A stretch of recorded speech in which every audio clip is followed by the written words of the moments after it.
This is Jordan Grace, and you're listening to the Social Suplex Podcast Network. BW, babe. This is One Nation Radio. You better get it right.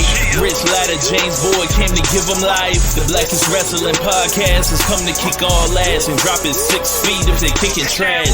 Word. Let me welcome y'all to something different. And if you dig it, man, you should let some friends listen. We be getting it in. This on the regular, dude.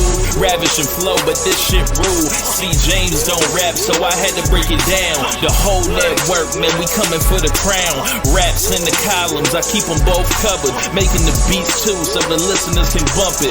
Hit us with the rating, yeah, I'm saying it's a 5. Before you hit it, talk, bob your head side to side. It's One Nation Radio, and this is the beginning. It's Rich, and I'm here with James. It's time to listen to One Nation. We got to unleash the power of the pyramid.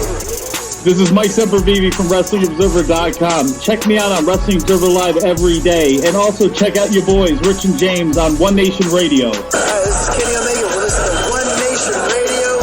Check it out, guys. These guys know what's up. Big Kenny Omega fans, that's all that counts to me. Goodbye and good night.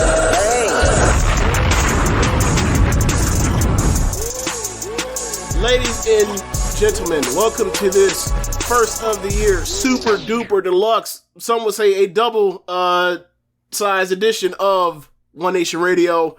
There's a lot of shit to get to. I don't even know if we should even like exchange pleasantries that much, but I'm gonna say real quickly what's going on, Rich, and then we can just get through this because like who gives a fuck what we did this weekend? There's a lot of fucking wrestling. It's time to just get to it, and hopefully we can get out of here before 12. Yeah, happy anniversary, James. What?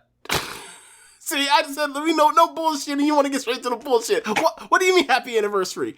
It is January 6th. Oh shit! Today. You know, only when a bunch of people at the same time had the same idea to hijack or to storm the Capitol. Without any type of collusion at all, to set it up. Much like AEW, they too were trying to change the world. Who knew? Yeah. I mean, speaking of AEW in the Capitol, since Jericho's wife was there, I guess this is where we started. Like, and then we'll get to the actual wrestling because this is the only like bigger than wrestling thing that's going on that I can think of. Well, there's one other. We'll get to it right after this. Tony Khan, Big Swole.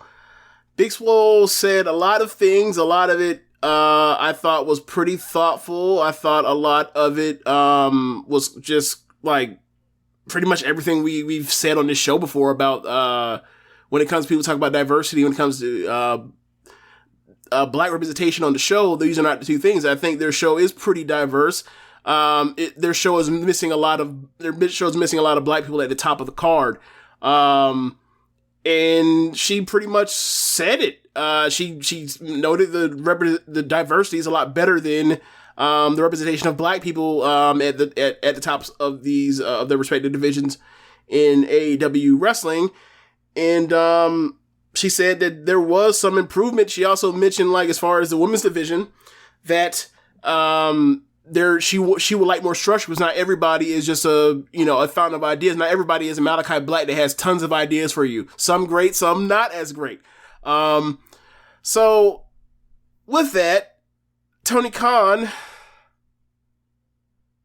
she also pointed out as far as people writing things or things people should say or what people would say.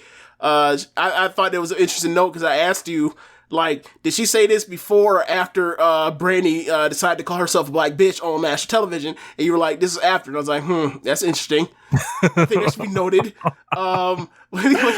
So Tony Khan, notorious for being very thin-skinned. Anytime you say anything about anything, you can't even joke on Twitter with him if you have a blue check or if you have a check mark because he'll come at you. Ask Randy Orton about it. Ask who else has gotten the rap? Fox News. Fox News has gotten it. Darren Rovell. Darren Rovell. There's been plenty of people. A lot of people rightfully got smoked too. Yeah. This one was the least rightful of it. he said that, you know, we didn't renew your contract because you weren't that good a wrestler, which comes in contradictions to other things he said about Swole in her wrestling in the past. I'm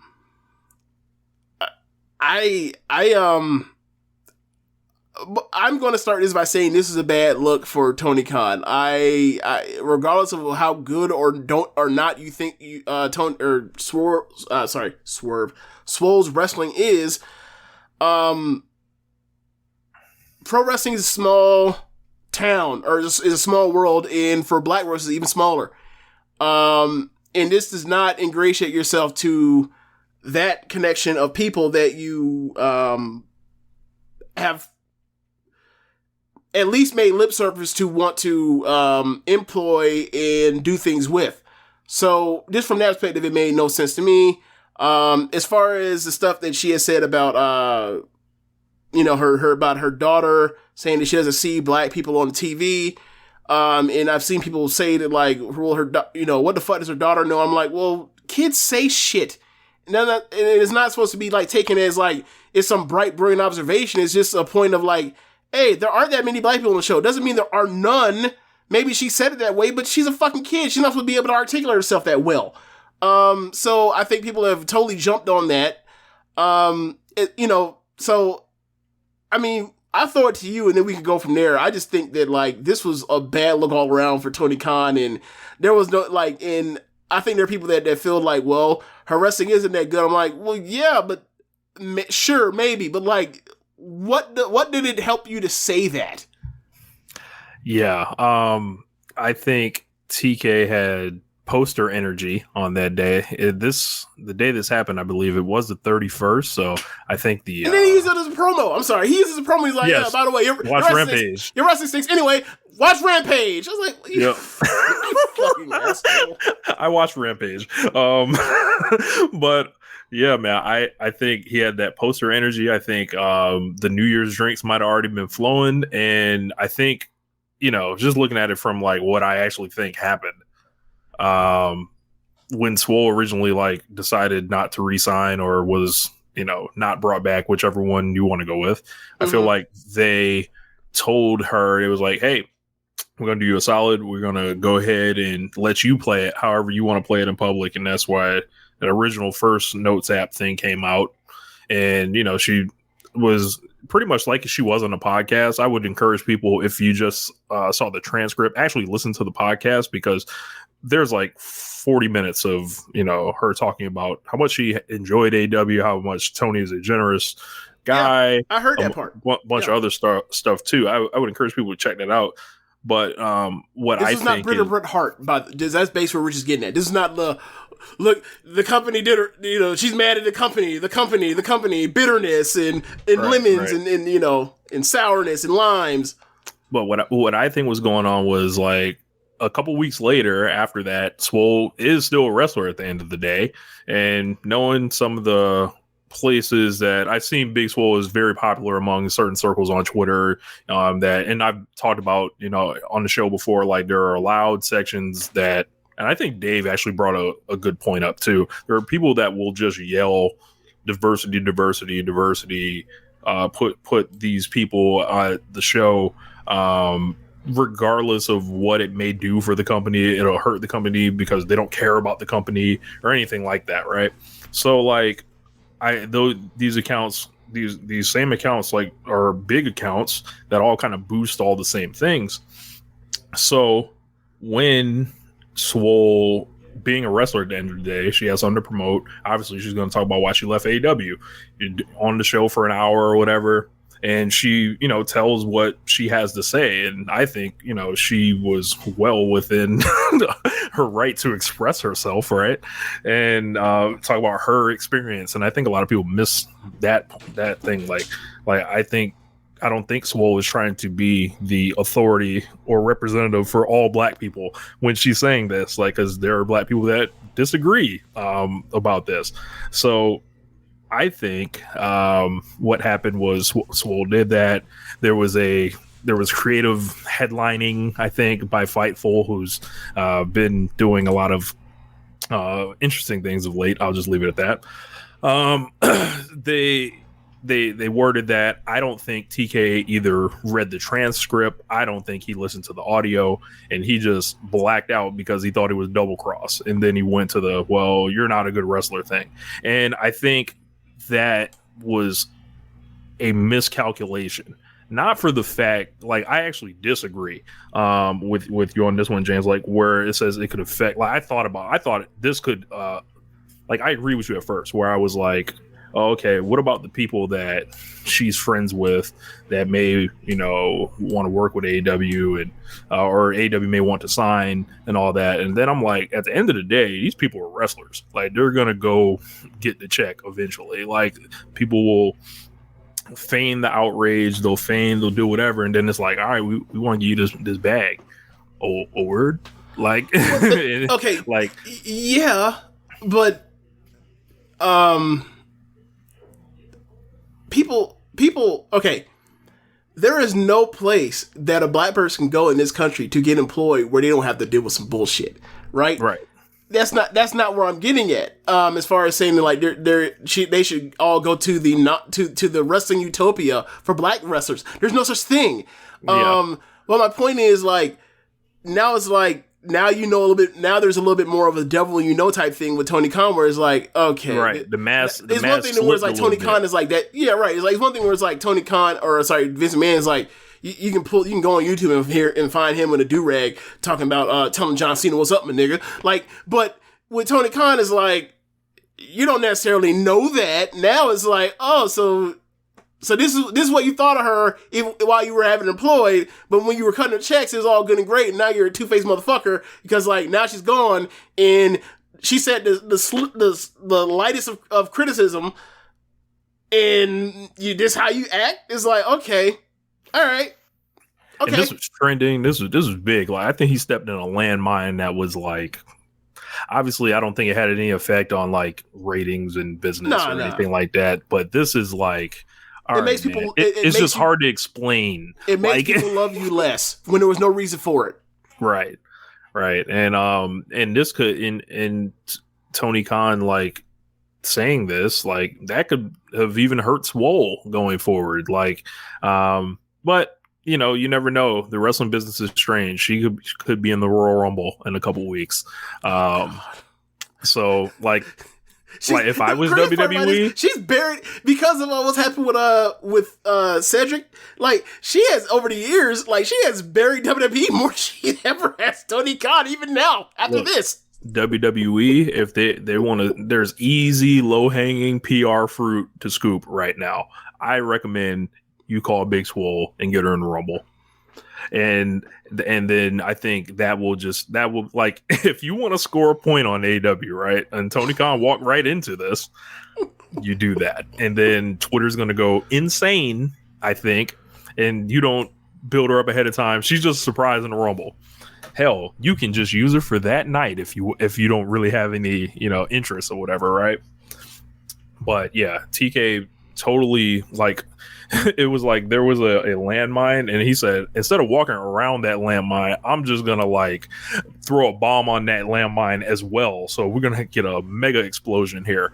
I didn't like seeing it.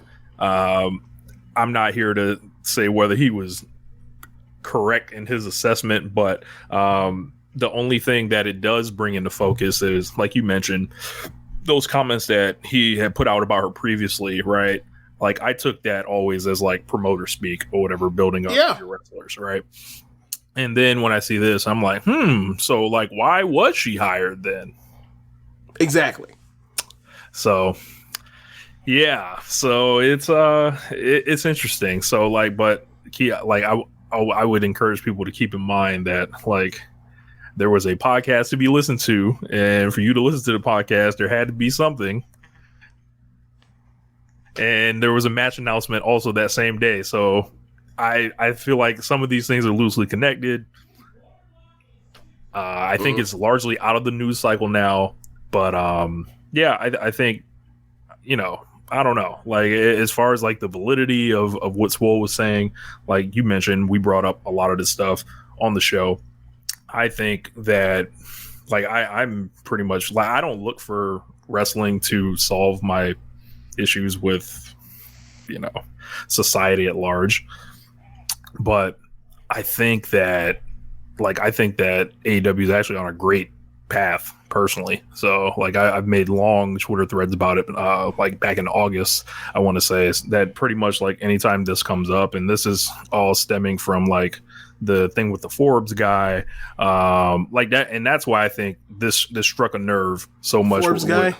Yeah, doing like the all elite white people thing and everything like that. That guy. Oh. Yeah, like I think that I feel like that stuff has been seen, so that's why TK is particularly sensitive to this.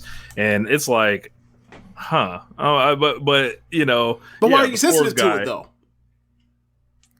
Because he's getting clowned. Like, my point is like, if like, do you not? It sounds like some hit dog. It sounds like some hit dog hollering shit. It's like, hey, if this is. If you are comfortable with yourself, like there's plenty of arrows that get thrown at AEW every single day. He don't respond to all of them. Why do you respond to this one? And I'm not trying to say some leading question type of thing. I'm just like, look, man, either respond to all of it or respond to none of it, because responding to this one in particular compared to all the other ones, there are ones that are way worse you don't respond to. Why would you respond to this one? You said like it's. I think this has been building really weird. Really strange. This has been building, and then he's you saw how he reacted that one time to the reporter asking him about like what is he gonna do to support women's wrestling. He's like, what do you mean, like what I'm gonna do? I sent people to NWA and I paid for it. Like, so like I think it's another like situation, like he was getting questions like before AEW started, like, and it's just been this thing, right? But I think AEW like has been in this mode where they were under so much pressure, to stay alive. So you had to use the stars you had, try to build up new stars as well. And they're under pressure to get that next TV contract. So as comparing them to WWE in that front, where they have their everything locked in stone. I used to talk about this like when they started pushing like the women's revolution very heavy. I'm like, you can sacrifice those fucking quarter hours because like you already got like the $1 billion deal. So like you're not like worried about people tuning out. I'm sorry, like if Adam Cole comes in the company, I'm gonna probably push Adam Cole. If Kenny Omega's there, I'm gonna push him too. Chris Jericho, yeah, I'm probably gonna push him too. Jon Moxley, yeah, I'm probably gonna push him too. So like until the day comes for me, like where I'll have like some type of issues where I see some guy that's like, like your top class guy, like where it's like, oh, and they're not getting a shot, like, and they're clearly over, and like there's like something going on, like then I'll join right in with you. I think that was like the key thing of why I liked the first part of the Kofi Kingston storyline back when they went with that, because it was like, all right, well, Kofi's not some super athlete, but he's like, he's not like Bobby Lashley or anything like that, where it's like some no-brainer to push him. Like, oh yeah, you got to push, but look at how he looks. Like Kofi was a relatively regular guy that just got really over. And I'm like, well, why can't you go with him then? I don't see anybody like that aside from like, people that are very young. Like if it was like, hey, Rich, we need you to get the job done by All Out. I'll say that. If it was up to me, I would pick Dante Martin, right? Simply because he's the youngest, right? Out of everybody they have. And this is like, and I'm going off the deep end here, but I'm looking at people that are on the roster, right? And I'm having him blow through essentially the whole roster, but that's I don't know if that's the best strategy to do that, right? Like I'd rather them just shepherd them naturally, like to where they're going to get, because everyone's not going to be a main eventer. Everyone's not going to be a top star. There's going to be niches for everybody. I think Hobbs is on his way. I think Scorpio Sky is really on his way. And if you don't think Scorpio Sky is on his way, I would ask this. There's been a focus on him from day one, from the tag team tournament stuff to the vignettes that they tried, but the pandemic got him fucked up and he couldn't travel. When he came back, like this whole Lambert act is built around him to try to get him to the next level. Like Ethan Page is the other side of that. He's the one losing most of the matches or losing the title matches in that act over and over to Cody, to Sammy Guevara. the guy that's being protected, the Scorpio Sky. Like, and I don't know if this is going to work, but I wouldn't be shocked to see him do that. He got that 5-year renewal. I like if this is such a big thing for people, right? Like, I need to see somebody that is black that's a world champion there. It's like, I don't know. Like, I disagree with Swole where it's like, hey, it's going to take X amount of years or whatever. Because look how much it took for Hangman to get over, right? And I know people that really aren't really all that into him. It's going to take a while for anybody. Like, especially if you want to do it the right way. If you want to do it the fake way, you know, you can do it how WWE does it.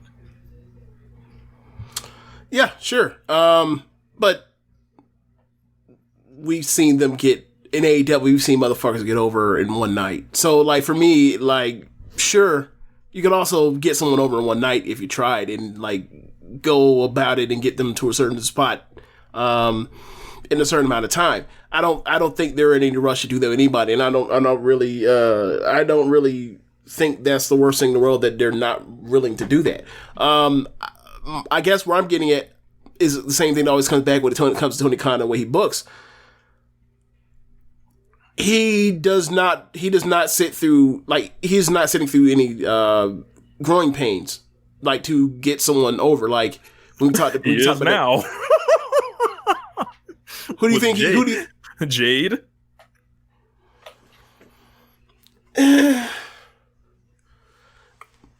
Or he's about to sit through him. I guess you could say that with Jade. But in general, I meant like, but yes, in general, yes. In general, like, you talk about like, all right, if you, like, it's really weird because I want to say like November there was an episode where there was like they just had black people up and down the card, like in like it was almost like once they did what pay-per-view was it? All Out. After they went All Out, like they were basically like they were putting black faces on TV.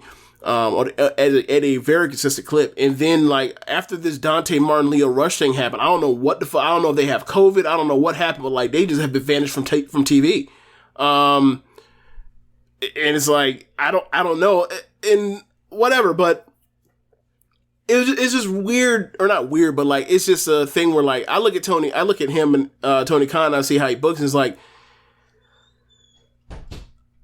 outside of like Dante Martin, MJF, or Dante Martin, and let's say the four pillars, like it doesn't seem like he's really interested in trying to build anybody up that like didn't already have something going for him. So I guess you could Britt too. Britt would fit in that category too. Like the fifth pillar is, you know, in the words of CM Punk, right?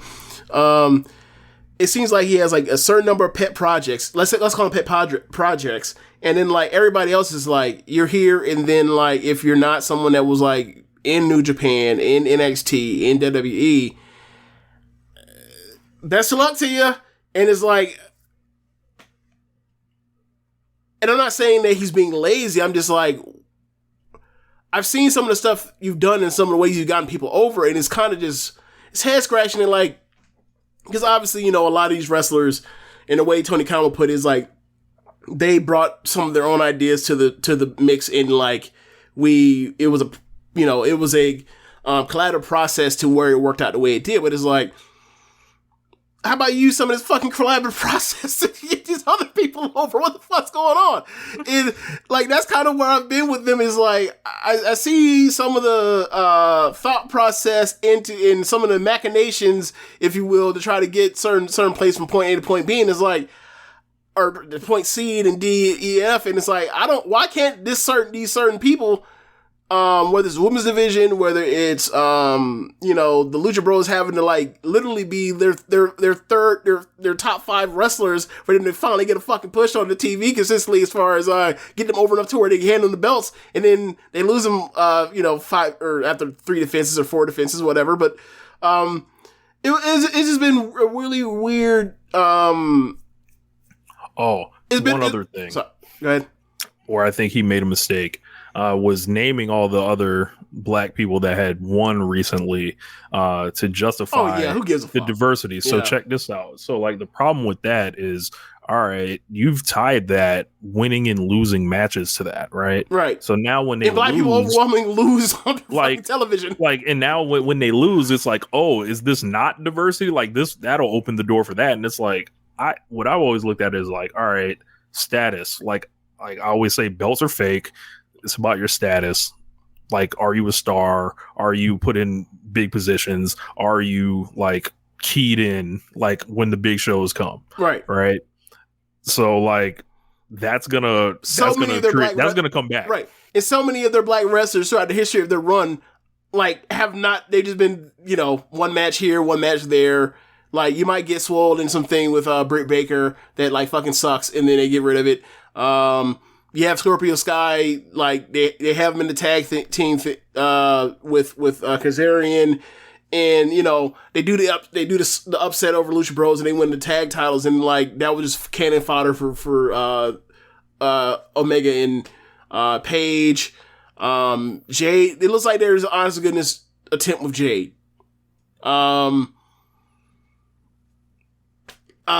Dante Martin, Leo Rush, I don't know where the fuck that went. I don't know what happened. I don't know if it was because like they wanted to get Hook up so they can put Hook into it. I don't know if Ricky Starks still have issues because it seems like ever since he broke his neck, like he's only wrestled like 3 times. I think they're being cautious with him because I heard he's cleared. So yeah, he's wrestled since then, but he's wrestled like once or twice. It feels like he's like. So it's like, is he? I don't know what's going on here because it felt like he broke his neck. Let me rephrase that. Hey man, Paige broke his neck, and then he's like wrestled like 3 times since then. And like they keep on commentary, keep his face out there, but it's like I don't know the Brian Cage. Also like the weirdness of the Brian Cage thing too.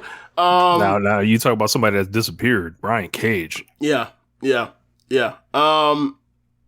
So it's just so. It's the part where like is the intersectionality of her being a black woman that makes it so weird because like you look at the black wrestlers and then you look at the women and you're like, we just talked about like the issues with like black wrestlers up and down the card, and then you look at the women's division, like women's division, we've been talking about that shit since day fucking one, right? As far as like it's like this, it's a roller coaster, it's a tidal wave, all that tsunami, whatever you want to call it, and like you mentioned it, like it may have hit a nerve when it was like, yeah, but like, hey man, you making millions of dollars off this, you gotta suck that shit up and take it on the chin. I'm sorry, your feelings were hurt. Oh well, everyone's feelings are hurt. You tough, right? Like, what I'm saying? Tough business. Yeah. That was funny. Like, motherfucker, like, you think Vince McMahon's out here hopping on Twitter to talk shit? No, you don't get, like, I can't hear you peons. Yeah. Did a broke bitch say something? I think TK might needs somebody like to be his shield. That's but I don't think he has like, obviously he has EVPs to be his shield, right? But not that way. Right. Like he needs like a Laurinaitis, Nick Khan or something like that. Fall guy. Yeah, exactly. Because like TK putting his face out on you mentioned name those fall guys you mentioned before. Laurinaitis. Who else? Nick Khan. Triple H. Is it time? Nah. Is it time to get there? Is it time to get there? I mean, we can do that if you like. So speaking of fall guys and motherfuckers that get their WWE's figures get blamed on other people's sides, Vince McMahon. NXT makes more cuts today. They cut Samoa Joe, they cut Timothy Thatcher, they cut Danny Burch, they cut a bunch of backstage people as well. Or any other, they cut William Regal, who's been with the company since like forever, like 23 years or something like that. Yeah. More WWE cuts. Cleaning out the inside of NXT now. Yeah. Look, man, development to no veterans to help bring up the younger talent. Revolutionary. Game changing. New. 2.0. I see a lot of people, and this has only gotten louder since he's been gone. And that's a hint for what I'm about to get into. And have I wanted to feel sorry for Triple H for seeing his work get dismantled like this. That want him to start his own promotion with, whoever's money at this point. And this being One Nation Radio, it is time. I was, when I came on the show and was talking about Samoa Joe and that whole thing being a work and like that injury not being real. Yeah, I'll take the victory lap on that. I got another one for y'all. So this is going to be a little, if you are a pearl clutcher, if you are somebody that is just like, wouldn't believe the WWE would act like this, I suggest you turn the show off. But for the rest of the real, like the Twitch homies that are in the chat, everyone that has supported the FOH draft, if y'all know what it's about, we about to get this here. So if you go where I think you're going, I take a issue with the word "we." If you go where I think you're going, like this is your ass and your ass alone. All right. I don't think Triple H particularly cares about all these people that are gone because Triple H has already moved on to his next project in WWE, whatever it may be. Right? Triple H has been with the company since 1995. I don't think he's planning on going anywhere anytime soon. So I think Triple H supports everything that is going on. So obviously, you guys remember a couple months ago, Triple H had a cardiac event. So this cardiac event is a work. I'm saying it now. And the reason why it's a work is because this is how they get no one to ask about him. Walk with me. It's the perfect cover. Triple H has this oddly termed cardiac event. The wrestlers can reach out to him, but not about wrestling. They ride that sympathy wave on social media. You know how that goes. And, if you really start trying to sniff this thing out, people will call you all types of names and insensitive and tell you what type of horrible person you are. And this is bigger than wrestling. And yes, the WWF has done it again, already in the comments. And think about it. Has anybody dared ask Stephanie McMahon about this? Has anyone put a microphone in front of her and say, hey, how's your husband doing? I can't say I've seen that. I am not saying he faked a heart attack because they didn't say that either. They orchestrated a press release that said he had a cardiac event and he was already recovered while they cleaned house. And they went to him ahead of time. This long-time old school worker, they went to him and told him, hey, this is the plan. We are getting rid of everything that you've done here, right? So you have two options. And they hit him with the Beanie Siegel from State Property. You can either get down or lay down. They told him, here's the plan. You can either leave or this is it. We've cooked up this whole thing, and Samoa Joe's a part of it. Shawn Michaels is even a part of it because we need somebody to still be there. And why wouldn't Triple H's best friend be clued in on it? If you get Triple H out the way, you can fire everybody else. And he can never be asked about it. This is just all too convenient for me to look at this. So they were like, Triple H, do you want to go with everybody else we're getting rid of? Obviously, Triple H is not going to go. So he takes the plan. He takes the plea bargain. He cops a plea, in other words. And he'll be back doing whatever he does, either, corporately or even, maybe he shows up for a miracle comeback match one of these years or something like that. So, and anyone that was not told of the plan, they're subject to be fired, like William Regal, like Samoa Joe, like the Road Dogg, that aren't really in that inner circle. That is the new conspiracy here. Well, I'm glad that you did dismount it by saying it was conspiracy because, like, I kind of go down Occam's razor. I'm just like, so Stephanie is in on this. Let's I don't think Stephanie would go for that. Like, I just don't. Well, I don't really think she would be in on it because she's not really connected to like the day-to-day thing. They're just like, hey, like, I'm sure she's aware of it, but she's not. She's like, oh, that's y'all thing. Like, but obviously nobody's even gonna ask her about it. No, but I guess the thing that like raised my attention is like the whole like, you know, no one's gonna, where's Stephanie in this? Where you say like, no one's gonna dare ask her people about Hunter's health or whatever. It's like, well, if she's in on it, she would just be like, oh, he's recovering, he's doing better, and then move on. And I'm just like, I don't know, man. Like, I feel like there's too much ego involved in all of that stuff for Triple H just to go out, just to go out with his tail tucked between his legs and say that you can get down and lay down. And he just lays down and collect the money. Like, he's already made dozens of millions of dollars off of this. Like, he's like, he can go somewhere else and figure something else out. Like, as far as his next project, like, there is no another project. He just falls back into his executive role. But what his executive role is running NXT. That's been taken from him. So at this point, you're saying like, yeah, we're just going to keep paying you millions of dollars to do nothing. And it's like, they'll find something for him to do. Just fire him.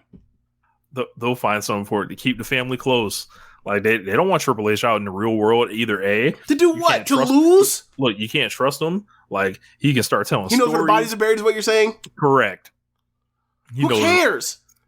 WWE cares about perception more than anything. Rich. Vince McMahon covered up a murder. He does not give a fuck. Now, you talking about where you remember the bodies are buried? He's done that before, literally. So you're saying this lines up? This is in the track record. My point is, if you were someone like Vince McMahon, like you're not concerned about like collateral damage for PR. Well, no. For what? Why? Look at what I've survived. You think Triple H is going to take me down? My dipshit son-in-law is going to take me down? They don't even know how to book a good wrestling show, even though it's better than my show, and I sabotage them all the fucking time? No, he doesn't care. I'm telling you, bro. Like, this is some Godfather. This is some walk Joe Pesci in the end at what's the goddamn movie? At the end of Goodfellas, walk him in, make him think he's a made man, but you're not. Like that's like all this shit's in play. But he is a made man by this story because you're going to give him basically like what do you call them like retirement balloons that go like he's like it's not retirement. We're going to pay. He's taking the quiet, the Irvin Burrell. He's going quietly.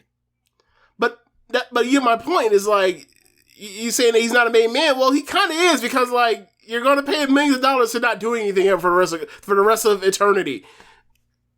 Sounds like payoff money to me. I mean, I'm talking about through your story. That's what it is. I'm like, I just don't like. If you were to ask me what happened, if going down the lines of whatever, it's like, I feel like if they wanted to fire him or they wanted to move for power, they would have just fired him. Because there's no net loss from. I don't think there's really actual net loss from firing Triple H. I just don't. There's no place for him to go. Look, like, I don't think they want to fire him either, so that's why they gave him the option. It was like, hey, you can go, or we can do this. Or we can pay you to do nothing. Okay.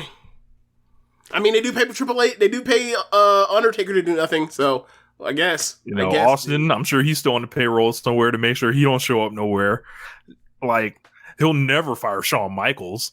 Like, we have like the last time Shawn Michaels been fired was like 1993. Yes, put that man in that Super Legends contract. Oh. Yeah, I'm just not going down the line of they're coming up with fake heart stories.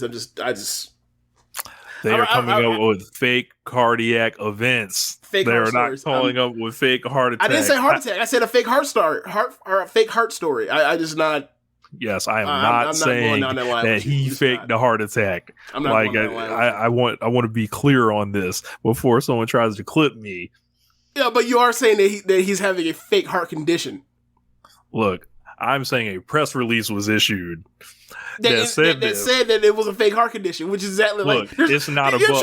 trying to put lines of delineation between. There's none. Look, there's one. Heart attack is the only one, but you're still saying it's a fake heart issue. He's having a fake heart issue. Above WWE to do such a thing. Probably not. I'm just not believing that because it costs me. Because whatever. It doesn't cost me anything to believe one way or the other, but like I just don't think it matches. I don't think it actually lines up with like the real possibilities and percentages and probabilities of things that will happen. I just think it's out of the realm. I think that's too far on the outside part of reality or realities for that to actually happen. It could be. But I don't think about when they retcon this shit on their DVDs of like, NXT was going on, like, how they retell history all the time. NXT, Triple H started having health problems and NXT just fell apart. So we had to step in, and it's all gonna come back around. I promise you. Who the fuck is making a 10 years? Rich, who the fuck is making a documentary about NXT? It's not happening. It's never happening. Look, whatever, like, all it takes is for like Braun Breaker to take off or something, right? Then they'll say this thing was a success. Like, these people, this is how they say things. Like, DX won the Monday Night War, like by riding a tank to Virginia. Like, these are the things they say in their documentaries. They're only going to get more ridiculous, like, and worse. We'll see. Vince won't live forever. Like, by the time, like, whenever they, if they ever make an NXT thing, like, Triple H or Vince ain't gonna be there for that. Like, for who, for what? They fight, like, they all they did was be a pain in my ass. They're gonna be like, we got away from our identity, like, and then they're gonna start showing all the big dudes they got, like Braun Breaker, Von Wagner, got away from our identity, like carrying Cross. And Dijak, definitely not our identity. That shit not get mentioned, swept under the rug, like it didn't happen. And Triple H's gonna be standing there right with him, tail tucked, like, because why? He's always been a stooge. Oh well, yeah, he's never been a stooge. So that's all I got on that. Yeah. Okay. So, but yeah, see you, Mojo. I don't know where he goes. I don't know. Regal. Anytime you got someone, anytime you do television and you insist on bringing back authority figures, you have one of the better ones. You just gotta fire them. Just got to. Like, the Adam Pearce Sonya Deville thing. Like, I think they're both heels now. When at first Deville was a heel, and then Pierce was the good guy, and now they're both bad cops. Whatever, man. Like, they got rid of him. He was instrumental in bringing in a lot of talent in NXT. He helped, find a lot of, Sasha Banks, a lot of from the UK, a lot of European scene. A lot of the best matches and best programs from WWE over the last decade are as a result of him going to dark rooms and watching wrestling and saying, hey, how about this person? How about this person? And,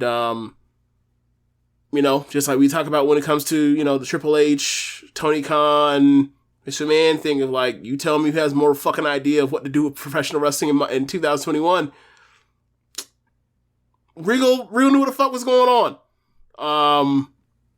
So the Triple H had a way better idea than Vince does.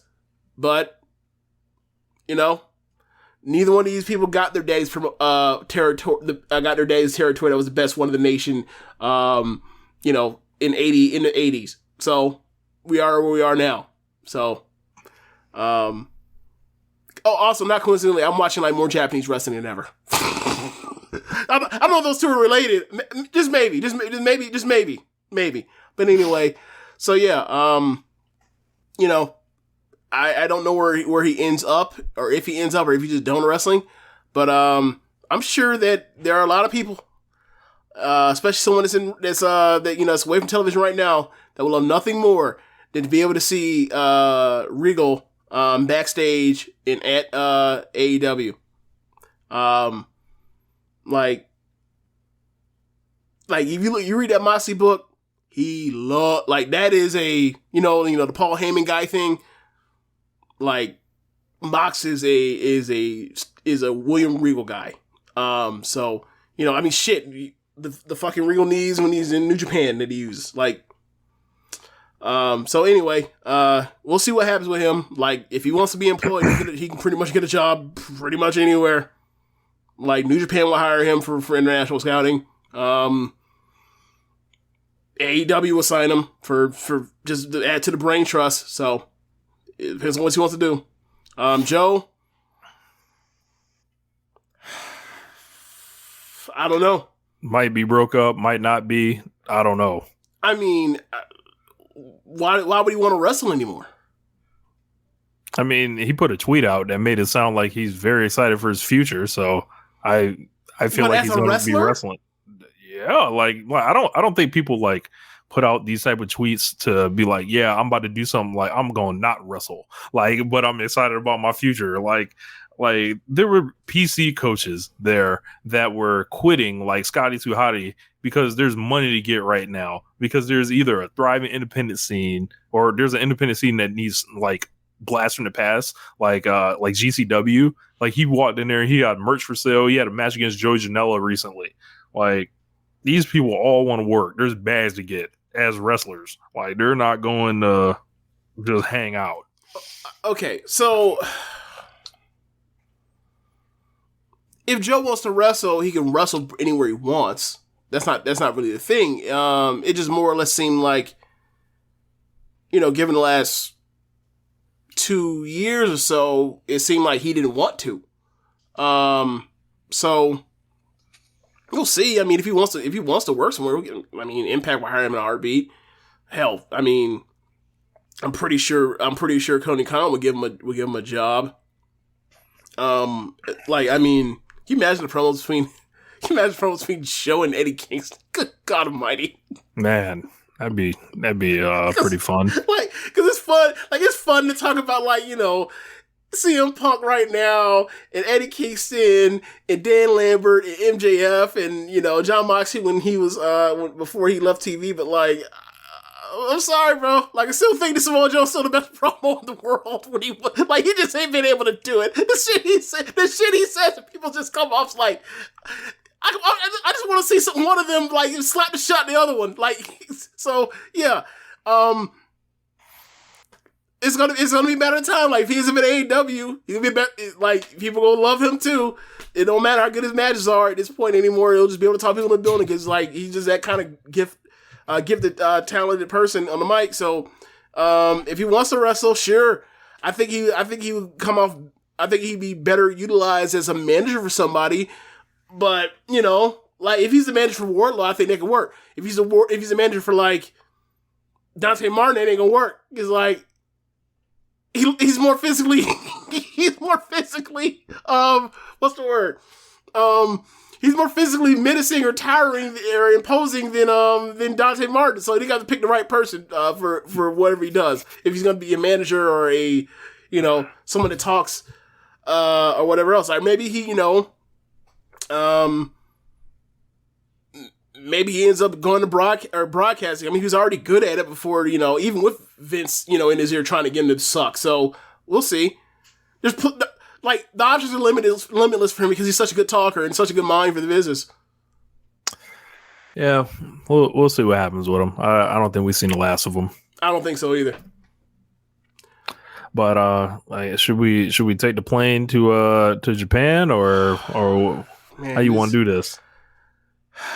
Yeah, we may as well take the plane to Japan because we're gonna be there for a minute. Alrighty. All right. Do we want to handle this in biggest shows? Or do we want to handle this in chronological order? Because it's a lot, man. I guess we can just go start to finish. Like, Wrestle Kingdom Night 1. Man, all right. Overall thoughts. Wrestle Kingdom. This is not some great Wrestle Kingdom. This is a good show. This is like a 6.5, maybe 7 out of 10 show. I think When I think of Wrestle Kingdom, I think of all time great shows like, Wrestle Kingdom 9, 11, 12, 13, 14, hell, last year. 15 night 2, yeah. This wasn't that. We got 2 great main events. But for me, it wasn't all there, like in the way that it was in the past. There are things that, if I'm evaluating these shows as complete experiences, like there's stuff happening on undercards that is just sucking the life out of everything. I think the whole Shibata thing was kind of like funny in hindsight, like with the X and them. Clearly, when I saw Ren Narita walk out, I learned why they put an X on that. Because they're like, oh, who would give a fuck, right? Yeah, exactly. It's Lil Shibata. Okay, right. great. It's a mirror match, Oh, cool. But yeah, let's start at fuck them pre-shows, fuck the Rambo. Actually, the Rambo was kind of fun. Shima was in there. What else? There was. Fucking Fujinami was in there. Yes, Tatsumi Fujinami was in there. Brought out old-ass Fujinami. That man had that disco overdub music. That shit was hilarious. Yeah, man. He came in and gave Dragon Screw leg whips to a bunch of people, and then I forgot how he got thrown out. But I was like, why couldn't they put him in the King of Pro Wrestling? Why not? He got pinned. He got pinned while he had somebody in a hold. Yeah, that's right. He had somebody in a figure 4, right? Yep. Yeah, and they double pinned, I think, both of them on the floor. I was like, okay, well, whatever. Because gotta get the old timer out of there some way. Gotta get him out of there without having go over the top rope. Right. You send him over the top rope, it might be the end last of bump. Tatsumi. Yep. Literal last bump. So the Final Four win is I'm terrible. I'm gonna say it. If I send him over the top rope, he'll be out of here before they get Inoki out of here. God damn it. So the winners were Suzuki Shima, Chase Owens, and Bad Luck Fale. No, Yano, my fault. Yeah. All right, we got the opener, and it was Show versus Yo. Yeah. I thought this stunk, sucked, lifeless. Nothing happened until the submission in the middle of the ring. Nothing mattered at all. Like the Show trying to signal to the crowd to silence, to nothing. Like they're using a wrench. I thought this stunk. I think the Show and Yo, I've been listening to Keepin It Strong Style, and they've been blasting the Show and Yo stuff. Like, it's just not clicking, and it makes no sense why it doesn't click. These guys came up together. I've never seen friends have worse chemistry in pro wrestling. Like, this stunk. Like, I hated this. And the thing about it is, it wasn't like this match was full of botches or inconsistency. It's just, it had no heat whatsoever. No investment from the crowd, even with the crowd, in the opener, being subdued even by Japanese standards. Like, it was polite Japanese standards. Like, they just did not give a flying fuck about Yo as babyface, and like Show in House of Torture. House of Torture. Like, the House of Torture shit just is the shits. Like, and that's the one thing when you look at these cars going through it, it's like all this stuff involving House of Torture. And there was not one good fucking match involving House of Torture. Everything fucking sucked. Yep. So like, I feel like maybe we're being a bit too harsh on it, because like, we both think that Show and Yo, in the right circumstances, can have really good matches. It's just that like these two together, it was not that good. So like, take your 2.5 stars for a motherfucker like Show that like should in theory be like the next up and comer in that Stell Juniors division. He should be like the next top babyface. But instead, they turned him heel to then like give Yo something to do. And it's like, you chose wrong. Like, sorry, you chose wrong. Yo, I've always been out on Yo. I've never liked Yo to that extent. I've always knew the Show was better, and they're sympathetic Yo. No one gave a fuck about sympathetic Yo. It's the shits, pun intended. So whatever, like that. It is what it is. And so now we talked about the House of Torture shit sucking. Let's talk about like the overall global form of Bullet Club. Bullet Club gotta go, bro. Like, I'm sorry.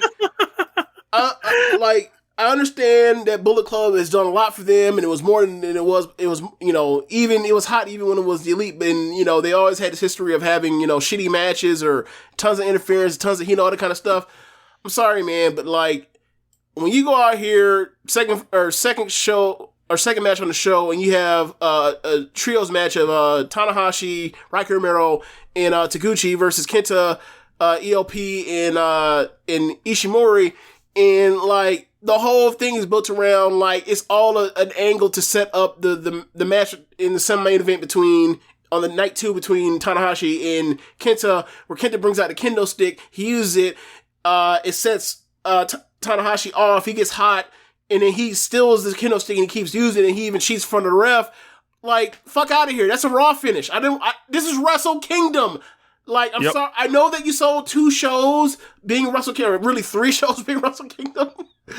But, like, have some fucking self-awareness to recognize that, like, people bought this show for a certain reason. You have 6 talented guys in the ring. Have a good fucking match on your biggest show of the year. Like, you used to know this. Why do you not know this anymore? What has happened?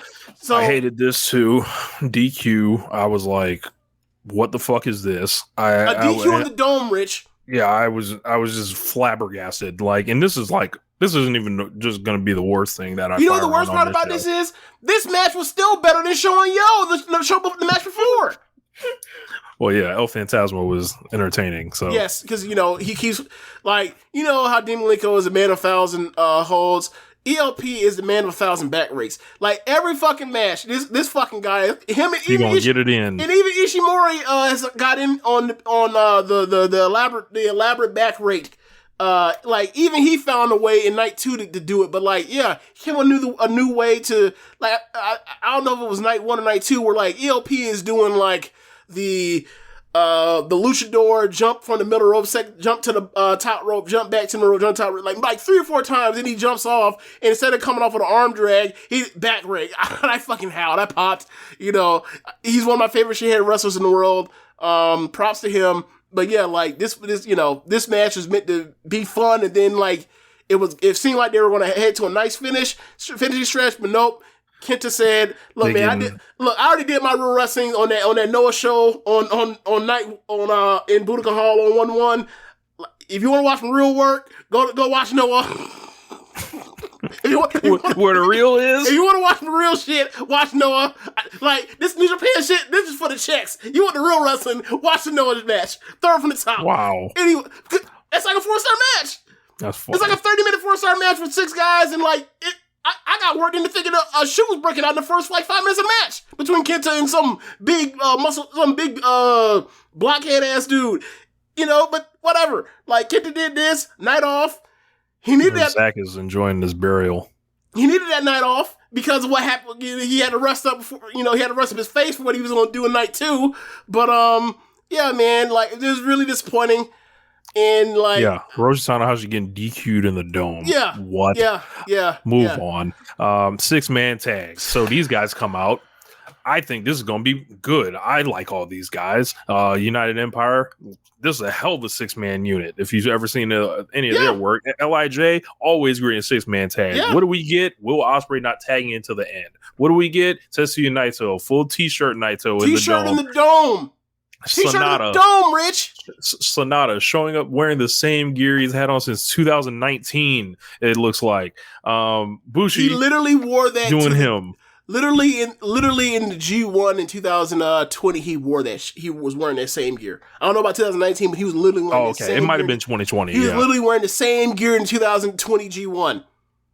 Yeah, so they do that, and then I think this is going to be pretty good. I'm like, hell yeah, and then they just do another, like, Road 2 match. Yep. And I'm like, damn, like, is anybody going to try here? Where's the energy? Like, and I feel like nobody's trying on this show so far, and I'm just like, well, what the fuck? Like, and then I don't really have much more to say about it, but Bushi takes the pin. Yeah. Ospreay gets in, like, he got in one time, like, because most of the match, it was literally, like, Cobb and Okan, and they're in their match, and, like, Cobb is literally, like, he's okay with Ospreay taking the night off. Like, Ospreay is, like, sitting on the metal guardrail, and, like, like, Jeff Cobb literally says to him, like, yeah, man, you got to rest up for your big match tomorrow. I was like, nigga, you got a match tomorrow too. Right. What? So anyway. Look, and so does Okan. What the fuck? Or excuse me. Against Sonata. Yeah. Against Sonata, yes. Exactly. So I was like, whatever, man. Whatever. I understand title match, whatever. Your heels, whatever's fine. So, but like the level of effort didn't like increase. Like, like when FTR does the whole like we're heel, and MJF they do the whole we're heels. MJF is the top money, is the money man or whatever else. So we do all the dirty work for them. Like FTR still bust their ass in the match. Like, you know what I'm saying? So it was really weird. Whatever. And then like Ospreay got in one time, got out, got in again at the very end, and he ended up was it a power bomb? Oh yeah, it's like a power bomb, and then he ended up hitting Bushi with a hidden blade and got out of there. Like it was 3 stars, but it's like it's Naito, it's Sonata, it's Ospreay, and it's Jeff Cobb, and it's like, I'm sorry, bro, like I thought there was gonna be more. This is the first night of the biggest show of the year. Like, can I get more effort? Look, man, obviously it's comparative speaking or whatever else, but like, there ain't no way. I ain't never seen no trios match in Stardom, even on a Road to show with this lack of effort. It's crazy. Yeah. So up next, we had the return of Katsuyori Shibata taking on X. And who is X? We started hearing the LA Dojo music, and it was Ren Narita, the return of Ren Narita. But I don't know if this is an official callback, like a graduation. It would be hilarious if it was. Like, he comes back. Like I know he's not a young lion anymore, everybody, right. Before you start picking this apart. Right, like, I don't know if this is his official return to Japan. Right, from Excursion. You know what I mean? Like, it would be funny if it was, because it's like, he left as a young lion, and then he came back as being like a Shibata clone, which means he came back as a young lion. because Shibata still dresses like a young lion, except he has kick pads. That's it. Yeah. So thoughts on it being Ren Narita for one? I mean, I feel like I sniffed out the rat a couple weeks ago. If it wasn't not necessarily Narita, but it was like there's a reason they're not. It wasn't gonna be some big name person. Like, it wasn't gonna be a Bushi coming out at the dome. Like, I figured that, and then like you start heard, obviously, once we first heard like that it was gonna be a catch match instead of a regular singles match, we were like, I don't think like Bushi's not coming back for that. Why would he come back for that? Right. So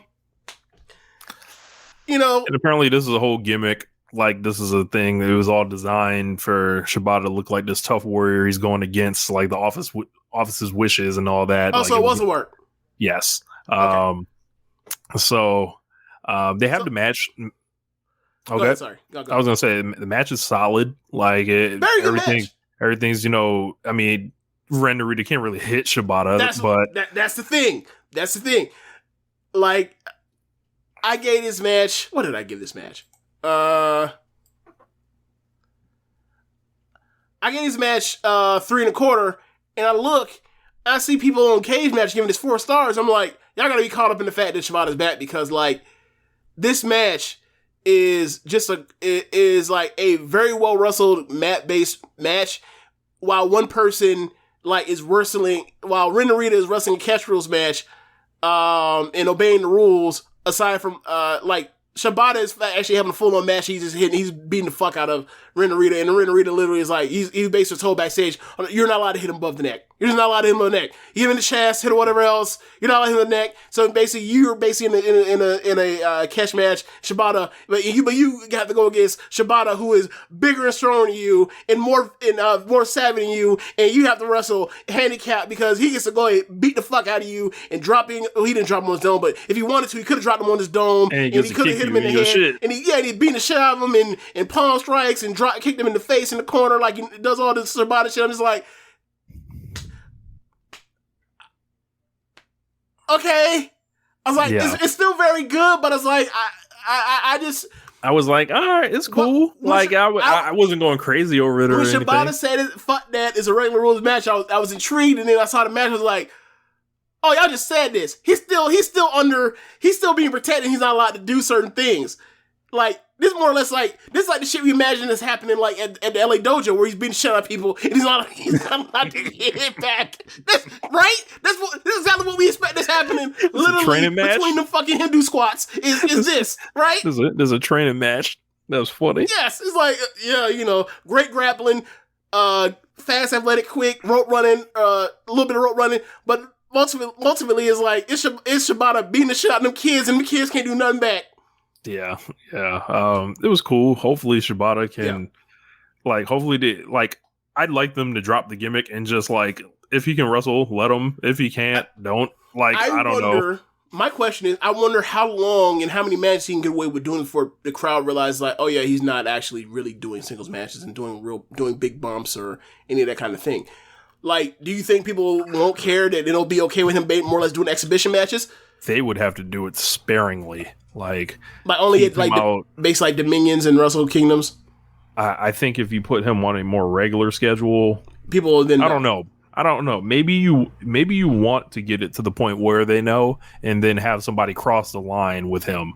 Maybe that's what you want to do. Well, I don't think they can cross the line. I think he's just not clear for that kind of level of impact. And he basically is like, well, let's make it an angle I just I'm defying the right, offense. I'm defying that because it's not like me coming out here and wrestling one of these matches, these exhibition matches, ain't exactly the cool thing. When we were talking about it going into it, it's not really interesting. Then he says nah, fuck that, run it for real. We're kind of like, oh, that's interesting. But then you watch the match nah, this is a match we would have seen. We probably would have seen if it was catch rules anyway, or not catch rules, but I don't think people are going to be as hard on it as we are, and probably. I think it's going to go a lot further with them because they're going to get caught in the simpy. So I mean, I'm happy he's back. I'd rather have him doing this than no Shibata at all, but it's still ain't exactly what I want when I think of a Katsuyori Shibata match. The match is the matches 6 years ago, them shits changed my wrestling life. So, it's kind of different. I couldn't the idea that I'd be watching Tam Nakano and whoever in a big match just fucking waylay slapping each other so hard, her and Julia on the third. It's just so hard that Tam slapped Julia and her ears popped and she had to pop her ears so she could hear again. I couldn't stomach that until everyone for watching Shibata in 2015 and 16. Mm-hmm. This is so to see him do this is kind of I can take it or leave it. If he was right off into the sunset, I can't do no more. All right, cool, holla. Go back over there and beat up them kids. Up next, the worst match in the history of Wrestle Kingdom. One of the worst Tokyo Dome matches of all time. I was talking about this with Josh and Jeremy. Brought up other things such as Jeff Hardy and Tetsuya Naito. Apparently, there was also some tag match with some Gracies in it. So I was like, all right, so it possibly took someone being high out their mind in MMA, for this to even have a contemporary. A House of Torture shit is horrible. Evil sucks. Dick Togo sucks. All of it needs to fuck off. Tired of these frauds. Tomohiro Ishii barely gets to wrestle single matches in the Dome. Never won a Dome match. No kind of moment for him. And then it gets wasted on this. And it's just disrespectful to him. I think this damn near. I wanted to damn near turn the show off after I seen this. It was just what the fuck am I watching? Right. I see the Shibata match was just all right, and then those other three matches before that, and then this, I'm this company is unrecognizable. Right.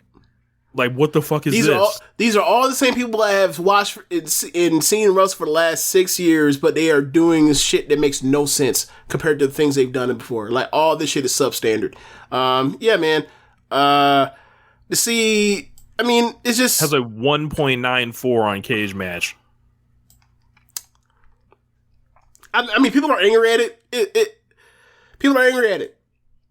It's not that bad, but still, but whatever. It's a 2-star fucking match, so fuck it, whatever. It's the dome. Hated it. It's Ishii in the dome. Hated it. Yeah. Change it. Yeah. Do better. Yeah.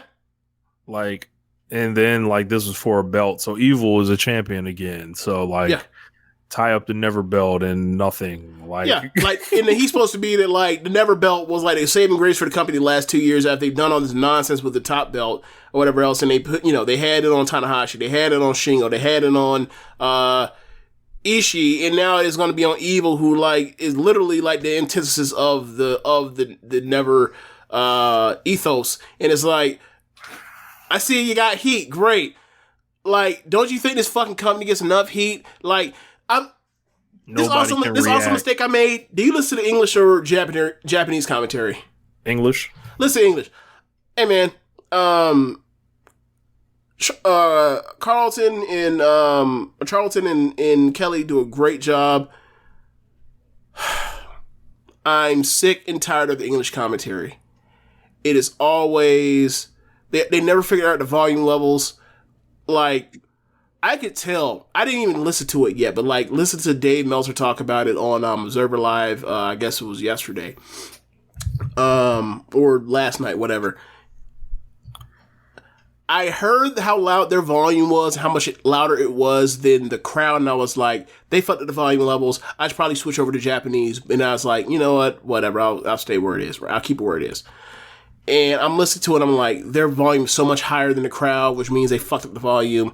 And then, like, Meltzer says, like, volume is fucked up. And I was like, yeah, didn't even need to go check it. I knew. So, like, it's just a thing, like, they're really good at recapping the story for everybody that's, someone that's a lapsed person like me that's getting back into it, trying to figure out what's going on, where these characters going, and the dynamics of relationships since I've, like, pieced out on the promotion. But at the same time, like, when I can hear, and this happened like during the 2020 New Japan Cup, like, when I can hear through the English feed, I can hear like Monado Collection AT or Liger, I can hear them yelling at the top of their lungs during high spots and matches over, and it bleeds to the English commentary. Y'all are not emoting enough for my liking. And this also is the thing where it's like, I was watching I got started watching New Japan like before there was even an English commentary like that. So like, right. I'm used to hearing Liger in Milano Collection AT or Chono, whoever else, screaming at the top of the lungs, going nuts, emoting, doing big spots and all this kind of stuff and putting matches over. And like, those are some of my favorite calls, even though I don't know the fucking language at all. And quite frankly, if not for that, I probably wouldn't be able to really dealt with Stardom the way it was, which is I was used to like no commentary or Japanese commentary because like that was my only choice. And like, they're really good at their job, but they don't emote enough. And this hurt the show from that perspective watching it, because I'm like, why can I hear Liger yelling at the top of his lungs, but I can't hear y'all? But whatever. So the thing for me is like, we talk about the heat thing with Evil is like, the reason I brought up the Kevin Kelly thing is like, Kevin Kelly in commentary was like, and I'm sure there's truth to this. He said that like the Japanese crowd, because they can't vocalize stuff, only thing they do is clap. When they disapprove of things, they just don't make any noise. And I was like, boy, if that is true, they should never try to get heat ever during their wrestling matches, because like, look, beginning of a match when people were, doing, mat wrestling, whatever else, and they're like focused intently on that stuff, when they come out to break and they stare at each other on the, stare off, people clap of the, that was really good wrestling, whatever. They're watching Evil do all that bullshit, and the crowd just sitting there silent, just sitting there like, what the fuck is this? And then like, from watching it, just listening to that crowd, just hearing the dome, you hear a pin drop in the dome, it's like, they should just revamp all this shit and rethink how they're doing it, because they're doing it wrong. If the idea is we want the crowd to not make any noise whatsoever when there's thousands of people in a fucking building. So yeah, it sucked. Evil's whole gimmick, his whole shtick sucked. It's sucked for years now. At this point, it's dragged the company down. It's not made anything better. It's not made one single star. It's like, get the fucking clue and move on from the shit already. Yeah. Then we got a tag match. Chaos, Hiroki Goto, and Yoshihashi defeated the Dangerous Techers, changed the title. Of course, it's the tag team belts on the dome. Of course, they were changing hands. But they change like every single year. I believe so. Yeah, like every single World Tag League champion has won that shit and like won the belts at the dome. Yeah. This was cool. It took me a while to get into, though, because I was so kind of pissed and dejected from the last match. Yeah, in the first half of the show. And I was just like, man, what's going on? And then, the end of the match, like, they're working hard, and, Yoshihashi's working hard, and they win. Yep. Yeah. I thought it was fine. It was good. Like, but I don't think it was a great match or anything. I thought it was very good, not great. So I'm with you on that. If I remember correctly, Yoshihashi ended up catching Taichi with the European clutch. And that I don't know if I don't think the camera caught Sabre, but like it should have caught Sabre like looking at like his teammate getting pinned with his own fucking move. No. Like, son of a bitch.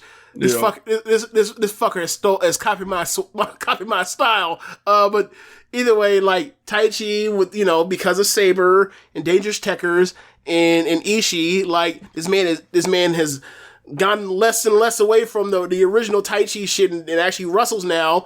And like I feel like a babyface turn might come, or maybe it's already underway or whatever else. But like he shook Yoshihashi's hands, like congratulations, like So yeah, Yoshihashi's first IWGP belt. Yeah, because his first belt was the Never belts the summer of last year, right?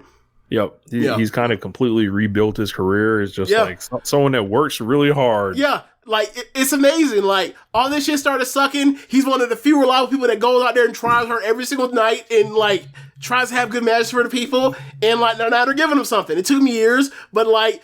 I guess once you get into a once in multiple lifetime pandemic, and you have somebody that's fucking up the booking, then like you got to rely on some of your soldiers, and he came through for him. So like Yoshihashi, Goto looked good in this match too. He's flying around like he was a little bit younger. Yeah, ever since he lost that weight, with Shibata going to LA Dojo, I think that was 2 G1s ago. Mm-hmm. Ever since then, like he moves around better than before. So, he's in his tag stuff, in trio stuff, and the Never stuff with Yoshihashi. He's been stapled together with him for like the past, almost a year now, but close to a year, or half a year, whatever. But yeah, like I enjoy their tag work together. So next match, El Desperado versus Hiromu Takahashi. Desperado is defending the IWGP Junior Championship, semi-main event here. Despy comes out in the all-white, like the look. Yep. Hiromu Takahashi just looks more ridiculous by the year. I love it though. I don't even get this one. Like you ain't never got it before. He comes out dressing like a weirdo. You know what he is? This is the way to explain it. This is the way I've always understood it, so I've rocked with it. He dresses like Lil Wayne. You never realized that before? I've said this to you before. I've never put this together. I could have swore I've said this to you before. He dresses like Lil Wayne. Like, this is all truck fit shit he's wearing. That's funny. Like, wow. Yeah, like he comes out in a plushie and is like, you look at his outfit and you look at like some of the shit you would see Wayne wearing, like, and you're like, yeah, okay. Hiromu Takahashi. It's outlandish, ridiculous. It's that no one would ever wear in the right mind. Like, yeah, sure. Like these are drug out brains. Whatever. So he offering the truck fit like if they.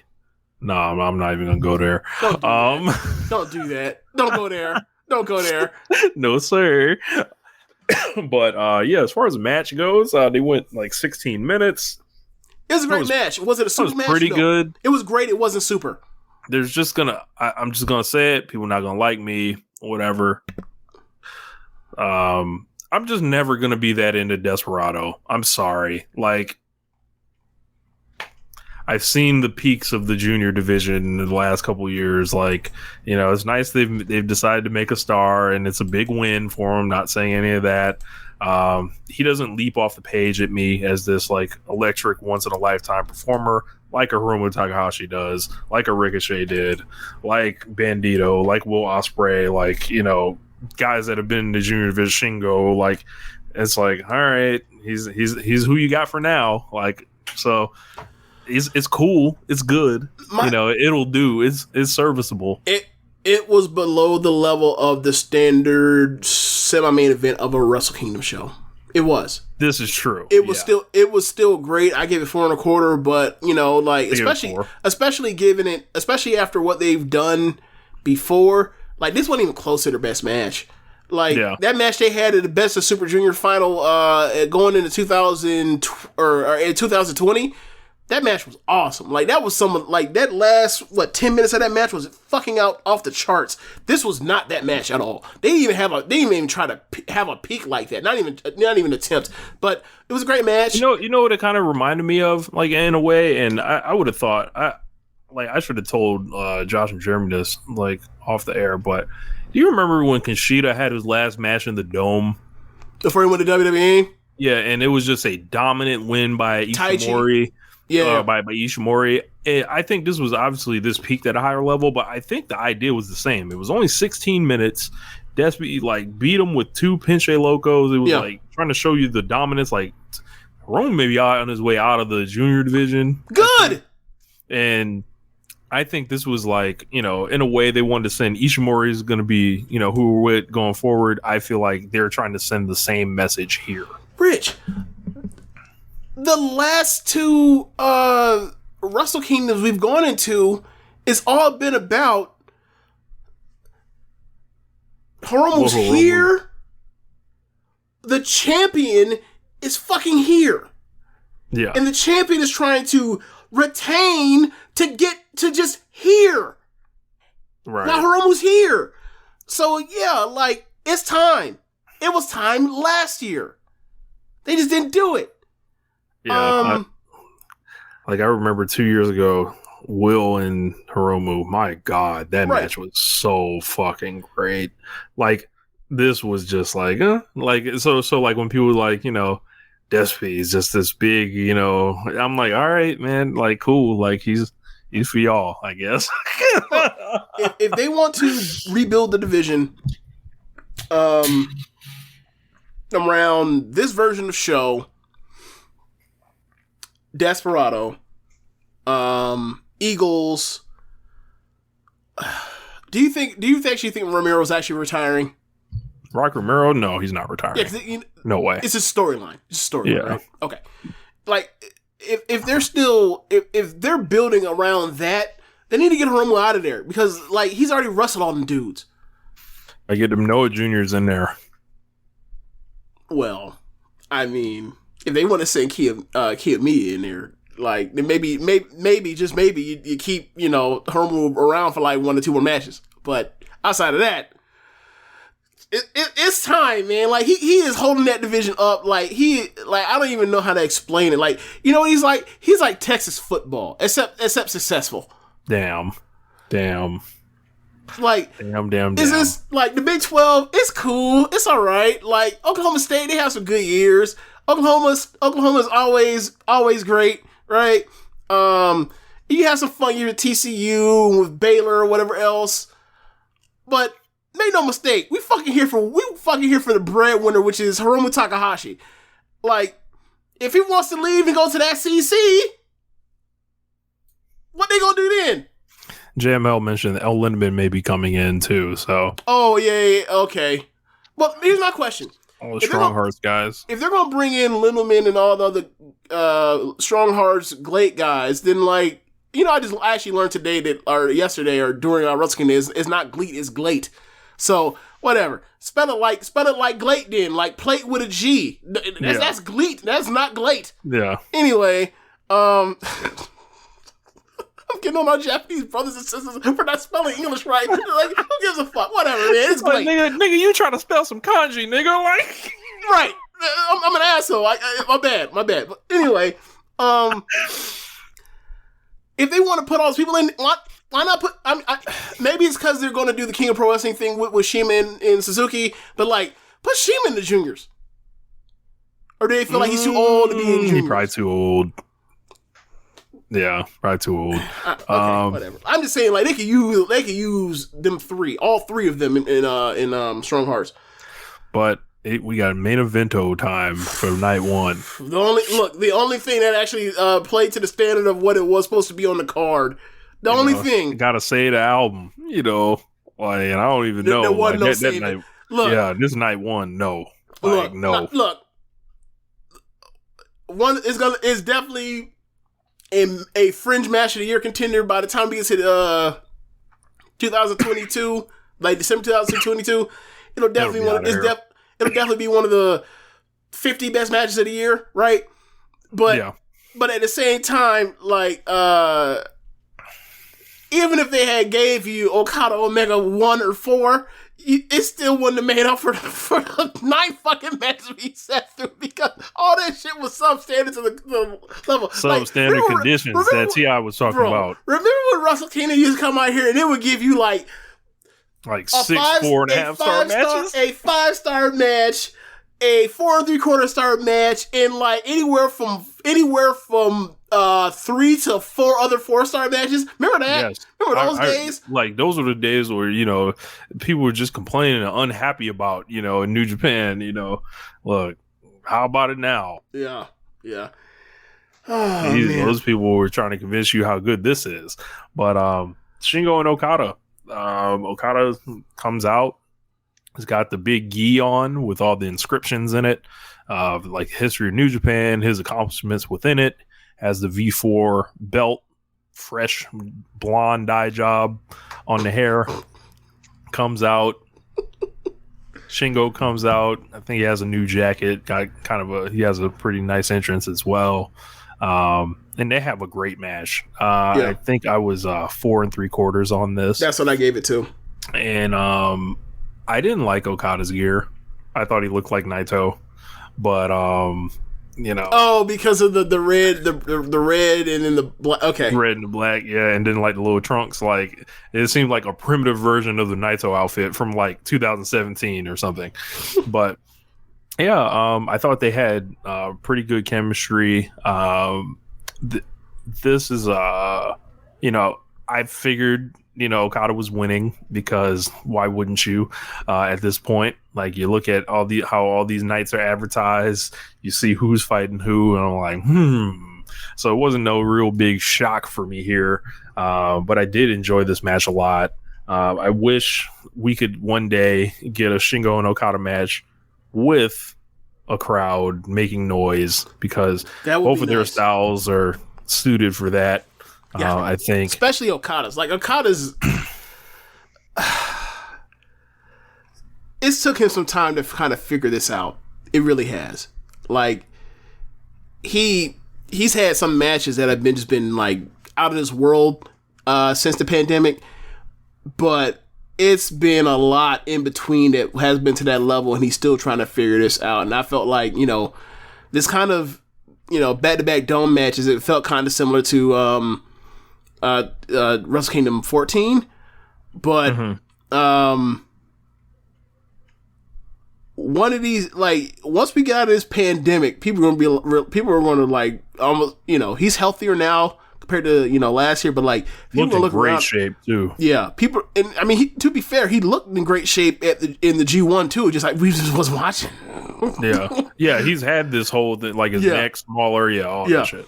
But I think that like once he's finally gonna be able to have his full toolbox on display and his his way to feel the crowd in the way that he used to, how he was always so in tuned, like these fives gonna start going up at the rate that they used to, and people gonna be like, oh my god, he's back. And it's like he always worked to the crowd. He had no crowd.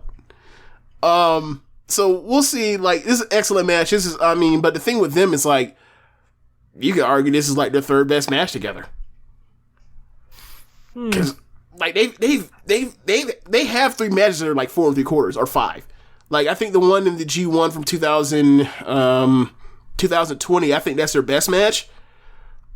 where he put Shingo to sleep with the money clip, but they've had 3 matches and they've all been at about this level of just, you know, knocking on the door of 5 or just like right at 5. So, like you said, like, think, you know, they've had this is the matches they've had. Like, let them get a crowd, see what the fuck happens. Yeah. So, Shingo, you know, kind of fulfills, like, I think he maxes out as, you know, when he came in, it was like, you know, can he win a belt? Can he, you know, rise up the ranks? Can he win a tournament? The man main invented the Dome. And I know, you know, sometimes I have reservations about there being multiple nights, and obviously these multiple nights have created fake main eventers and, you know, things of that sort. Are you talking about just New Japan? Or are you talking about, okay, just want to make sure we were on the same page, because this multiple night shit is getting out of hand. Yeah, the multiple night shit is like creating fake main eventers and fake semi-main eventers, and it just the shit rolls downhill. So yeah, it's just like when they, you know, the 2 belts or one set of belts for one brand, one set of belts for the other one is like we call the WWE title over the years, or whoever the secondary B show, man. Like the super intercontinental belt is like the same thing. It's like you are an intercontinental version of a WrestleMania main eventer or a Wrestle Kingdom main eventer. Yeah, I put out a tweet that was probably my most popular tweet ever about that, and you know, people wanted to play dumb, like they didn't know, like they don't know how the WWE title's been booked since the Universal title's been introduced. All belts matter, Rich. Yeah, that's what they were trying to tell me. All belts matter. All world titles matter. Yeah. But yeah, like But no, I think Shingo is like to bring back to Shingo. I wouldn't consider him a fake main eventer. He could easily like have been a real main eventer, I would say. Yeah. He'll get another shot too. I think he'll get another shot. I like he you know, he held it down while this shit was in the mud, burning. Yeah. So baby's crying. Yeah, they owe him a debt. So. Time to go to night two. Yeah, so like I didn't watch any of the pre-show from this one. Like, skipped it. Same. So this thing for me, right? I did not watch night 1 live. I ended up watching night 1 and started at like 10. So was it Wrestle Kingdom night 1 was on Tuesday, right? And then no, it was on Monday. Yeah, Monday and Tuesday. Yeah. When I woke up Tuesday Monday morning, night, Tuesday night. It was up. Right? Yeah. So I missed the Monday show. I had to catch up on a lot of stuff. I had to watch day 1. I had to watch the bunch of shit. Just a bunch of shit I was behind on to catch up. So I ended up on Wednesday watching night 1, and then started at like 10, and then as I finished it, I was like, Rich had joked because I told him what was going on. Rich was like, "You gonna stay up and watch the whole thing?" And I was like, "No, I'm not doing that." Because I started looking at it, I was like, well, this show's gonna be over about like right around 2, right? Yeah. So I was like, "You just gonna go straight through?" Yeah, and I was like, "That's absurd. No one's gonna sit through 5 fucking, or damn near 5 hours of wrestling. Who the fuck would do that?" Well, like I was like, I ain't doing that shit, but maybe. And then sure enough, my dumb ass, like the show, like the time I got done with the Okada Shingo match or Shingo Okada match, it was like 2:30 something, and I was like, because that first hour is just the pre-show stuff, so I was like, I feel okay. Fuck it, I'll stay up. Fuck it. Like what? All I do is stay up and watch Japanese wrestling live anyway for Stardom. I may as well do it for New Japan. And I turned that shit off. The pre-show match was going on. And then I was like, nope, I don't care. I don't care about the pre-show matches. So I went right to the main show when it started at like 3 a.m. And that's where we pick up.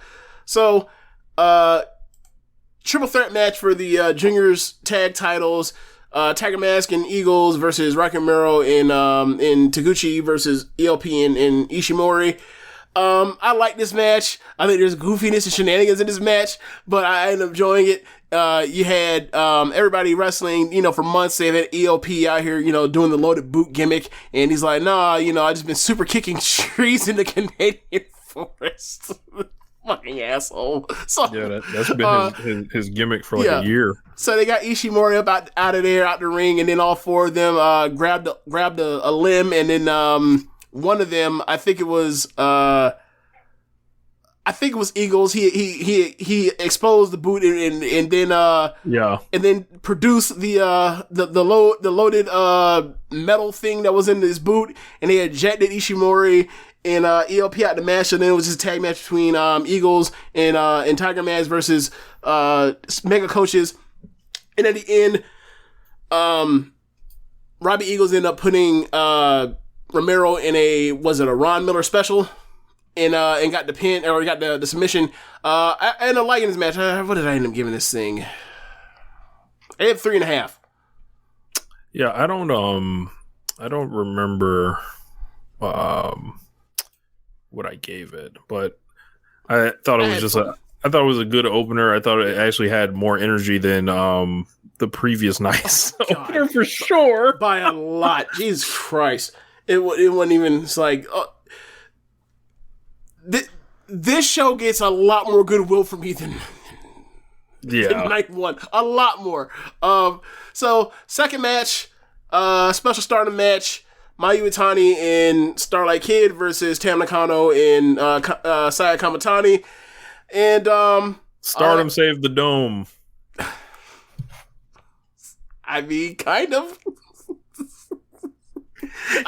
Look, I feel like they were backstage. They got the instructions. They was like, "You have 9 minutes." They were like, "All right, that's all we need." Like, I saw. We do this anyway. I think it was Niagara Driver that said this, but he was like, "This was a Road to main event that was condensed down to 9 minutes," and I was like, "Yeah, this pretty much is all the stops here break out for for a 19-minute Road to main event stretched or just condensed to 9 minutes, where they were like, take out the brawling, take out a couple of hot tag spots." Or no hot tag spots at all. Just do your dives. Just do your cool shit and get out of there. And like, we'll let Tam and Mayu be, form the shit out of each other, and then we'll get out of here. And I thought it was a blast of a match. I ended up going, at first I was like, I thought about giving it 4 stars. I'll give it 3 3/4. But it was close. It was real close. Yeah, I gave this 4 stars. I thought this was awesome. This was lightning fast, right up my alley. I thought this was like, y'all like PWG? All right. And Saya Kamatani gets the big pin. Happy for her. We got to see Starlight Kid as not a terrorist for one night only. Wow. She was acting like her regular self back in the day. Well, there were no Oedo type people to help her cheat outside for like 5 seconds, and they go and have their regular match. Like, that's the thing. No bad influence. You ever notice it? You got Starlight Kid, and she does the Oedo type thing where she cheats one time. Like, if it's a 12-minute match, she will cheat 3 minutes in, and then there will be no cheating for the rest of the fucking match. Learn the lesson. Just do it one time. Don't do it 5 times in 12 minutes, you assholes. Yeah, man. But this was great. This ruled. Thought Mayu looked great. Everybody looked great. Everyone looked great. Really. Yeah. Great night for Stardom. Great night for the Hat Man. Shouts out to Red Leaf. Yeah. But yeah, I think this, if people didn't watch Stardom, I think they were very impressed by this, and I think they're going to want to see more. And I find it amusing, or not amusing. I don't know what word I'm looking for, but find it, it wasn't the goofy shit they put out here, James, that got this great reaction. It was the wrestling, the work rate. Yeah. It seems that people really respond really well to really good wrestling. Funny. Yeah. Whatever. I'm not related to it. If you like Gata Move, you like Tokyo Joshi Pro, if you like DDT, have at it. I can't. There's only that shit is niche. It's if you love it, it's meant for you. It's not meant for everybody. That's just being honest. So next match after that, the King of Pro Wrestling final from the Battle Royal between Shima, Suzuki, Chase Owens, and Yano.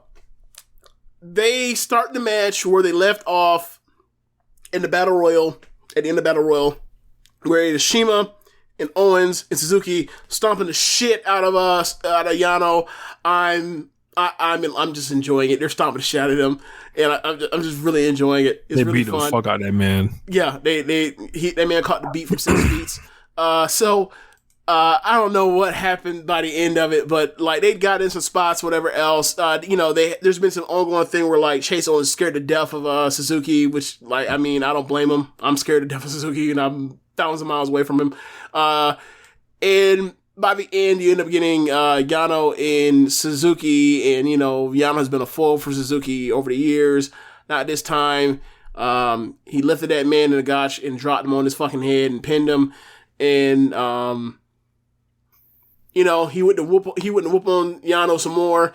Yano produced fucking handcuffs, and then he handcuffed Suzuki to the top rope, and like a young boy had to produce the key, find the key, and he was taking too long, so Suzuki kept whooping him while he was getting him out of there, and then he whooped on some more young boys, and he realized who he was really mad at, and he just started basically like looking around the Tokyo Dome for Yano, and I gotta tell you, I would pay pay-per-view prices for when Suzuki gets his hands on Yano. Like Suzuki, actually Yano owns Suzuki historically. I know, especially in G1s. I know. Yeah. One of these days, though. One of these days, coming. He's gonna choke the life out of his body, and like I will watch, and I will just be so 5 stars when it happens. 5 stars when it happens. So the KOPW undergoes a dramatic shift. So yes. Suzuki might save the King of Pro Wrestling. Look, I want Suzuki to come up with his like weird Suzuki rules as he can come up with. We can only win by choke in this match. Shit like that. This man might come out here and might challenge Shibata to the shit and do a catch wrestling match. This is a chop only match. A chop only match, and bring out Nagata. You're like you chop until you quit. Wow. Something like that. I saw some tweet about the Battle Royal where Nagata came out, and him and Nagata immediately went at it with chops or slaps, and he was like, I saw a tweet where it was like, I can't, I really enjoy when Murder Grandpa and Justice Grandpa go at it. Yeah. It made me laugh. But yeah, like, it was a simple little match. I gave it 3 stars. It was like, just watching Yano get stomped on, that does it for me. So, back to the bullshit. Back to the music. The Never Trios belts, Evil Show is zoned out completely. Yeah. Like I saw Tomohiro Ishii standing on the apron, and I was like, they did this for Ishii to be the manager the next night. Are you serious? Fuck this. And I just didn't even engage. I mean, look, it wasn't like it was a great match or whatever. It wasn't even like it was a good match. Didn't miss much. Yeah.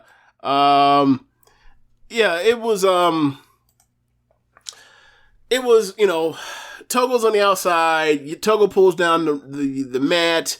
The ref gets taken. He chokes whoever the legal man is in the ring while the ref's back is turned. That gets shingled and then yank Togo out the ring, and they start brawling on the outside for a little bit. And then, somehow Sho gets the wrench, and he ends up bopping Yogas across his head with the wrench like he tried to in night 1. And he ends up pinning him. So, like, good old 50-50 booking in the dome. Yep. So after that, I think in the aftermath of that, like, Ishii wants another title shot against Evil, and it's like, bro, y'all just had this fucking embarrassing match. I don't want to see it again. And if you want to say, well, we're saving a good match for, I think his New Beginnings, is like, bro, y'all are just in the dome. Y'all just in the backwards. Dome. Y'all doing this, doing it literally backwards. Like, y'all hustling backwards. Like, you're supposed to save this shit for y'all not supposed to save this shit. You're supposed to use it all right now because it's the dome. Like, if you want to do a rematch later, fine, just do another great match. Right. Yeah, so whatever. That's it of that. So then you get Sonata and Okan. Yep. Sonata and Okan. good wrestling at times. That part's funny because Okan is like trying to pretend that he's not athletic, even though we know what his background is. And like they tease it in night one where Okan is scared to do a plancha, and Sonata's like, "Do it then!" Like he's trying to play mind tricks with Debo. Do it then, you scary ass. And then eventually he does it. And then later in the match to show you how like athletic he really is, he does a second rope moonsault and lands it. And then upon landing the second rope moonsault, he somehow gets countered out of that and then put in a fucking European clutch and pinned. The pin was so weird and awkward. I don't know where it came from. Yeah. I actually kind of like this match. It was a good match. I gave it 3.5. Yeah, same. Sonata, of course, debuted his real gear on the real night of Wrestle Kingdom when he was getting the singles match. Yes, sir. Kind of smart. I understand. But yeah, we saw people saving gear for night 2 all throughout the show, and this is the first of many that's to come. So yeah, I think I'm like I watched also Okan and Sabre in the G1 last year during when it was happening. I think I'm kind of like getting more of an appreciation for Okan. Like it's like if you take it out of your mind that he's not gonna give you the high level stuff, like he's not a star system assassin. Like I like his entrance. Like I like the I don't know. I'm kind of getting more into him. Yeah, I believe wasn't there something going on with the G1 last year where the reason why he actually did win the best technique or best skill award in the Tokyo he was just Sports adapting to all of his opponents. Yeah, it was like that's cool, bro. Like that's cool that you do that, but like that don't mean that like you have you're more skilled than like I don't know Takumi Iroha or some shit. You know what I'm saying? Like get the fuck out of here. But whatever. So. Nice mid-tier wrestler. You push him as a main eventer, then I'm probably going to start making noise about it. Yeah, same here. So, next match after that, you end up getting Naito versus Cobb in what was deemed as a... it's what Jeremy, like, jokingly deemed as a respect match. And, no, that was me. Oh, that was you. Okay. Yeah, and I was like, wait, what? They're running some respect, and you said, like, well, they were both, like, kind of like hanging out each other at the press conference, and they were more or less like doing the pose next to each other. I was like, that's funny, whatever. Yeah. So they had a match, and like apparently like Cobb either in night 1 or night 2 hurt his knee, and like he really re-aggravated early on in night 2 in the match with Naito, and then like, but I thought it was just good selling. I didn't know he was actually really hurt because it's like he's not moving that well, but then like he's still doing all these awesome power spots, and he's throwing Naito around like he only weighs like 50 pounds. Naito beating the shit out of his legs too. Yeah, right. And then Naito goes to work on his legs. Isn't this crazy? Isn't this crazy that it's a Naito match and like Naito's not the one with the bad wheel? What's up, Zach? When I watched the match, I was more or less thinking like, look, man, Naito's not exactly some technician. Like he's not exactly some catch worker where like he gets a body part hurt and he just goes to work on it, and you know like he'll target the neck or a head, but like that's only because he's like he wants to drop somebody on their head or neck. It's not because he's but whatever. Yeah, but I gotta say I like this. I feel like I like this more than like some like the Naito matches I was seeing in like 2019 and 20, and I feel like the match he did with Sabre, kind of like this is like this aggressive side of him I feel like I'm seeing, and I think it's like it's kind of working for me. I think it also carries in favor that like he's not at the top of the card right now. So that also helps. He's like, wait a second. Yeah. But yeah, because it is easy to forget that like Naito's fucking awesome. So yeah, I end up liking this match a lot. Like I think I gave it 4.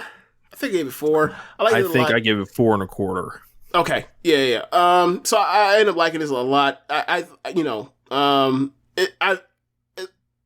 think they could have had a better match now, knowing that like Cobb was really legitimately messed up. And we'll see what happens on MRI. But like, yeah, if they want to do that again, give me another one, like Dominion, whatever. I don't care. Yeah, like I think like if Cobb's good to go, then he'll be able to actually like catch him and like pivot and plan and slam him and like come up with crazy reversals and shit. Yeah. So yeah, like there's a killer, there's a super match in them. This just wasn't it because of the injury. Then we get this match. Man, interesting match. Kenta versus Hiroshi Tanahashi in a IWGP US title no DQ match. Yes. Now, I don't know if the stip was there before or after Naito, or not Naito, but I almost called him Ishii. Hiroshi Tanahashi used the kendo stick. I think it was there before, right? It was there before. All right, so that was just to add more fuel to the fire. So, you know, the wrestler, Hiroshi Tanahashi doesn't actually like using this shit, which is kind of like goes to the Omega match from Wrestle Kingdom 13. The beginning of this match, watching Hiroshi Tanahashi trying to do this garbage wrestling, it was frustrating for me at the beginning. I don't know what the turning point was, but after a certain amount of time, I went from like, I don't know about this to like really enjoying this. And like, even like the stuff that like, if it was happening in America, where I was like, this spot is taking way there's too much plunder being set up and it's taking way too long. And I feel like this shit was in like extra slow motion. Oh, it was worse than the stuff we've seen. It's way worse than anything over here. Because the ladder, the ladder is the Japanese ladders are goofy. Like I saw 2 Japanese ladder matches, or 3 in the last like 2 weeks, or no, 3 weeks. And like, to be honest with you, I've only seen one of them that went off like in the way that like we use it, like we use ladders, or whatever else, where it's like just well done. And to be honest, like in that Stardom ladder match, like there was no fake crawling up real slow up the ladder. They got the ladder and act like they were so athletic and got the ladder and they got stopped. But whatever. The setup for this ladder was fucking ridiculous. And like Kenta was like cussing out the ladder, like fuck this ladder. Why the fuck is it taking so long? And he has to like go back to like a video game. Was like, damn, bro. Like the opponent is knocked out, so let me go back over there and hit him and then come back. And I was sitting there laughing my ass off at it. And then like Kenta goes to climb that ladder and Tanahashi gets up and he shakes the ladder one time and Kenta's like, bro, stop playing. And he does it again and that man falls. He lands right on it. He lands and he goes face first into the mat. And he comes up and his nose is fucking busted. And you can see his whole face is swelling up and blood gushing everywhere. I'm just like, damn, man, he's fucked up. And keep in mind, like, watching, like I mentioned, his Noah match on 1-1, in Budokan Hall. When, at a certain point in that match, some big dude trucks him while the work shoot stuff is going on. Mm-hmm. He is like he's like in his corner trying to tag somebody out. He's trying to tag out with his partners. Inamura. And like some big dude trucks him into the ropes. And as he trucks him to the ropes, like the whole rest of the match, throughout the match, Kenta is like grabbing his finger. Well, Kevin Kelly tells us during this show that like he broke his finger. Like, that's what happened to his fingers while he's grabbing his finger out the whole entire Noah match on 1-1. So, he's wrestling this hardcore match, given that, like, the reason why he's doing this hardcore, or death bash, no DQ match, whatever you're going to call it, is because, like, he got put through a table by Tanahashi and split up on his back, and he has this big scar across his back. So, he broke his finger on 1-1. Then he's wrestling in a no DQ match in the Dome. He splats and lands on his face and breaks his nose, and his nose blows up. Then he gets put on the table. Tanahashi goes up on this like 15-foot fucking ladder and jumps off at like 12 feet or whatever with a high five flow, lands right onto Kenta, pins Kenta, and then you see the other side of his back split up the same way he got split up the first time with his back. I'm like, this dude's in fucking terrible shape right now. This man be going through it. Yeah, man. I thought this was a weak match disguised around 3 big bumps. The Falcon Arrow through the table, like off the second rope. Obviously, the Kenta fall and then the Tanahashi splash. Parts of this to me felt like Triple H versus Batista for WrestleMania 35. I think this was way better than that. I see what you mean. I see what you mean. It was just like, bro, I'll let you set up shit. I feel like I'll give you whatever you want to do to set some shit up. Like, all right, cool. But this was like pushing the limits, like of like patience and like waiting. They didn't know where shit was. They didn't know what side of the ring stuff was, and they had to go back and forth. Kenta especially was setting up all this plunder. Yeah. And it was just like, oh man. But like by the end of the match, I was like, these brothers are crazy for doing those like last two bumps. And I was like, all right, like, you know, I didn't really like the match, but gotta respect it. I was so like just in awe of like the final spots that I ended up I really liked it by then. Really liked it by then. But I also did, like, you're right. Like, if you're just, like, the sheer absurdity of how long it took me to set up all that shit was like, it popped me how ridiculous it was. Like, look at this ridiculous shit. But whatever. And then the main event. Yes, sir. Man. Okada versus Ospreay. This match was out of this world. Phenomenal. This match is out of this world. Like, I ain't seen a match this good since at least that that tag team ladder match, or sorry, that tag team cage match between Young Bucks and Lucha Bros. Was that Full Gear? All Out. All Out. Yeah. Like, it's been that long since I remember a match that was this fucking good. Like, the stuff they threw into this match, the fucking moonsault off of the top of the tower of the lighting rig or whatever else.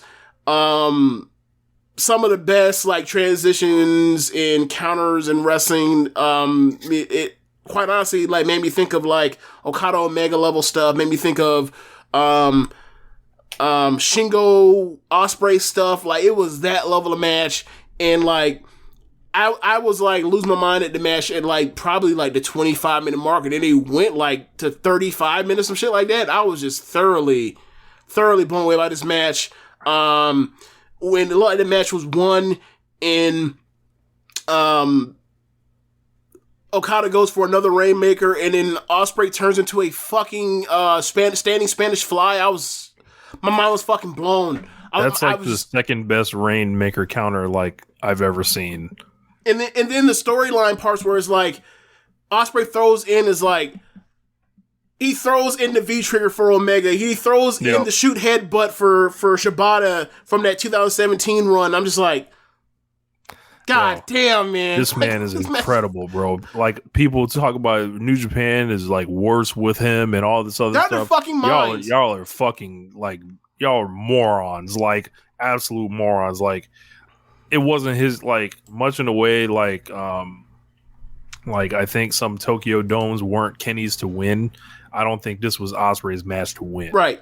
But that nigga's on another level. Like, he's like the best wrestler. Like one day he's and it's weird because, you know, I say this to y'all like while watching this match, or once the match is over, it's like, bro, like, Ospreay has been gone for like 6-7 months from New Japan or whatever else, but it's felt like he's been gone for a fucking year. But one of these days on a big show, a Dominion, a Wrestle Kingdom, he's going to beat Okada. And it's going to be one of the greatest matches of all time. This match is one of the greatest matches of all time, but you get my point. Like, this match was fucking phenomenal. Easy 5 stars for me. It was 5 stars. Tons of innovation. It was easy 5 stars for me, and then they wrestled like another 10 minutes. It's like, it was out of this world. We talked to Josh from Keepin It Strong Style, and he was like, I think Dave's going to give this 6 at least. You know what? In the middle of the match, maybe he might go 6. In the middle of the match, at some point during this match, it might have been after the Spanish Fly counter, I thought to myself, Meltzer might go 6 stars on this. I literally thought that, and then it dropped on my mind. But then once you mentioned, I was like, yeah, he might. Like, he's definitely like, that's just definitely getting over. He's definitely going over 5.5 on that. Definitely. Yeah. Like, Diogo in the chat says he sees people with GCW avatars calling Will a trash wrestler. People can't be honest about him. Look, like what you like, but you got to come to, like, he's one of the best counter wrestlers. This man is an all-time legend already. Dude, already. Think of his run Think of his 2018 stuff till he got hurt, right? 2018, awesome. 2019, even more awesome, right? Like maybe the most prolific great match year ever. Yeah, for like maybe no one's ever had, except for like maybe, I don't know, Flair, some 80s Flair shit when he's wrestling like 300 days a year. Like he, outside of some stuff like that, but the standards of now, like he had like 2019 is like one of the most loaded years ever where he's like everywhere. And he's also double dipping in the tournament between Best of Super Juniors and the G1. And, you know, like, he was awesome. And then, like, he had, like, a match at Rivals, or matches in the same league as that Best Super Juniors final with Shingo here. I thought this match was just out of this world. Like, that, you know, yeah, just phenomenal. And then, like, it was so good that I was like, you know, knowing what was going to happen later in the day on Dynamite, knowing that, you know, there's a rematch for the Paige Danielson thing, I was like, Paige Danielson ain't touching this shit. Like, they can go get their 5 stars, it still won't be good enough to beat this shit, and it wasn't.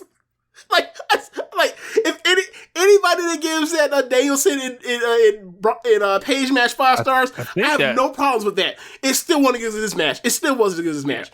Yeah. I think that Page and Danielson match is outrating that this match on most sites. Run them back to back.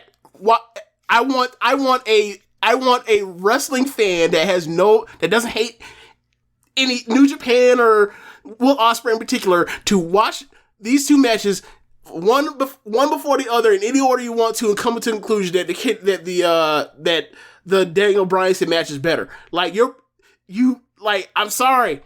I'm sorry. They just weren't in the same league. They just weren't. Like one was an absolute war. The other one was an absolute war with all this innovation, next level wrestling stuff in it.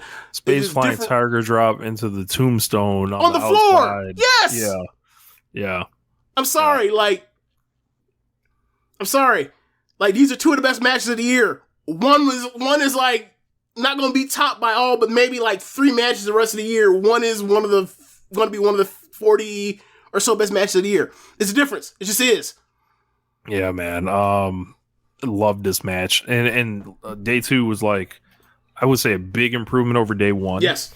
But still not, you know, I get for you. me. But like, I get you. Like, I'm looking at Wrestle because there was like nothing that was like 4.5-ish, right? 4 3/4. Like there was no Nakamura Ibushi. There was no Ishii Shibata. There was no Jericho Tanahashi. There was no Jericho Omega. There was no Takahashi Kushida. Naito, Tanahashi, Ospreay, Hiromu. There was no Ibushi, Ospreay, Ibushi.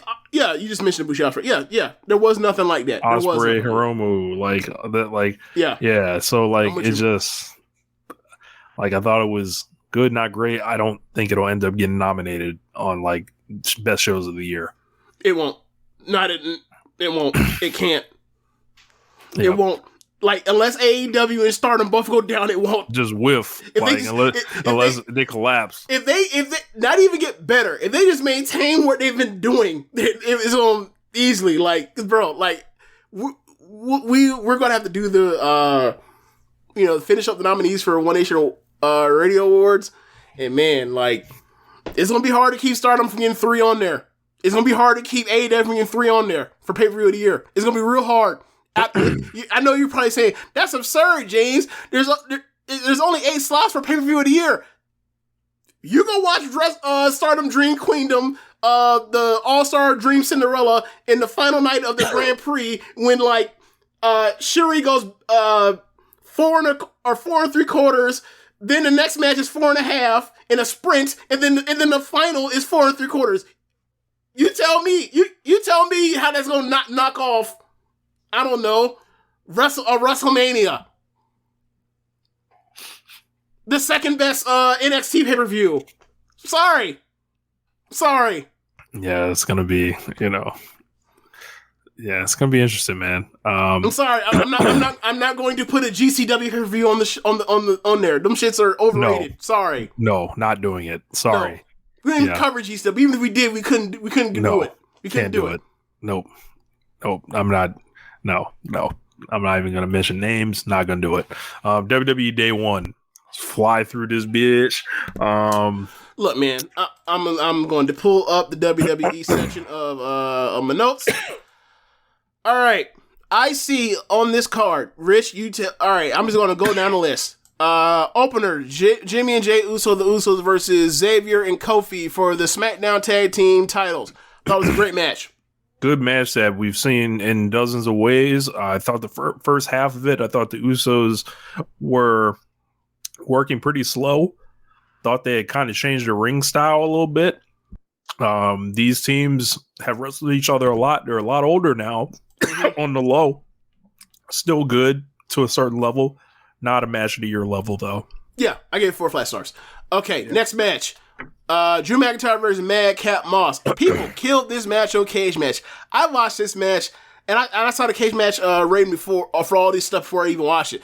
I watched this match, and I saw how hard Drew McIntyre worked. I saw how hard Madcap Moss worked. I saw the bumps that Madcap Moss was taking and getting thrown around by Drew McIntyre, and that big-ass bump he took into the middle turnbuckle in the match. And I don't know what people are talking about. Like, maybe it's because they don't care about that dude whatsoever. Maybe, I think that's it. They bumped their, like, they wrestled very fucking hard for, like, some, something just beyond a squash match. And I thought Drew McIntyre looked like goddamn superhero throwing this dude around. Because look, Madcap Moss is a big dude. Drew is just bigger, and Drew was throwing that dude around like he was like Jeff Hardy size. Like, it was really impressive. Really impressive. Yeah, this was okay. Yeah. Like, it's a really short match. I thought it was a good match. That's all I'm saying. For people to give it, I think he gave me like a 3 and something on some Cage Match. I was like, nah, bro, this was, I don't know what you're talking about. Anyway, RK Bro versus the Street Profits. RK Bro came out with Amigos. Yes. Why weren't the Amigos with? Never mind. Well, you know why, Rich. Long form storytelling. Remember that one time they had that meme where Randy Orton was in the airport with Offset and Takeoff? That one time? Yep, that one time. It's coming. Look, bring it back. Trying to let you know. Randy Orton, look, he said nigga that one time on the stream, but he's been a fan of the Migos. He's been taking pictures of the Migos. They've been rocking with each other. So, they came out together, and I thought it was a good match. Like, nothing really to write home about, but I thought it was a really good. I thought it was a good TV match. I actually feel like I like this match in a way. It wouldn't be through star ratings, right? Mm-hmm. I like this more than the Usos New Day match. I thought Montez Ford was incredible in this match. Yeah, he was impressive, but he's always incredible. That's the thing. Montez always finds a way to be super charismatic and flash, and like, he's too skinny, so they're never going to go with him or do anything with it. But like, that's a star. Like, and they were like kind of leaning heel a little bit. I'd like to see the Street Profits turn heel. I think they would be awesome. I don't know what the merch situation is. Let them lean into it. I wonder what the merch situation is, because I honestly see them as like another eventually they're gonna land themselves a catchphrase besides "Who Wants Smoke," and like it's gonna catch them like lots of sales of merchandise, and they're gonna be made for life in WWE. It's just a matter of time. I'm just waiting on it. So I don't know. Maybe the turn heel does how they'll get to it or whatever else. But like, I think I thought they were looking comfortable. Montez or Angelo moves around well. Big bully. Yep. Especially when I liked when him and Riddle were out here on the floor tussling. Yep. I know you don't really like mat wrestling, but like I like to say it like they was on the floor tussling. But yeah, that was good as well. Like, yeah, and then the finish ends up with they do an alley-oop RKO from Riddle popping up Montez Ford so Orton can hit him with RKO. Yeah, I thought it was a good match. Singles Edge and the Miz. This fucking sucked. This went 20 minutes, 2.5 stars. Miz, horrible. I put Miz on put him in the coffin. I know this match happened January 1st, right? But then you like look at everything the Miz has kind of been involved in, and just kind of where his gimmick is just a year ago he won the WWE champion, or he's about to be WWE champion. Yeah, it was like, and they really put the belt on him for him to really just drop it to Lashley, whatever. It was like, yo, go the fuck away. Like, I think he's stale. Bring Maurice back is like, treading old water. Maurice or Beth Phoenix ain't fool nobody, for one. I knew this was coming when she quit in NXT. Then you get the all-time moment of Beth Phoenix waiting for her music to play for like what seems like hours and days, and then the music hits, and then she goes to save her husband. My question is, why did they cut to her on the stage before her music even hit? What the fuck are they doing? This is just bad production. Like, they should have just... I don't know. I guess you were supposed to get the shock of Beth being there, like, oh my god, it's Beth Phoenix, and then like, play her music. Yeah, as opposed to the other, Lifetime of Wrestling that you have watched, where the music hits and then the person comes out. Right. I think they wanted to make sure it wasn't some distraction finish type thing. Maybe, I don't. But the finish ended on distraction finish though. I know.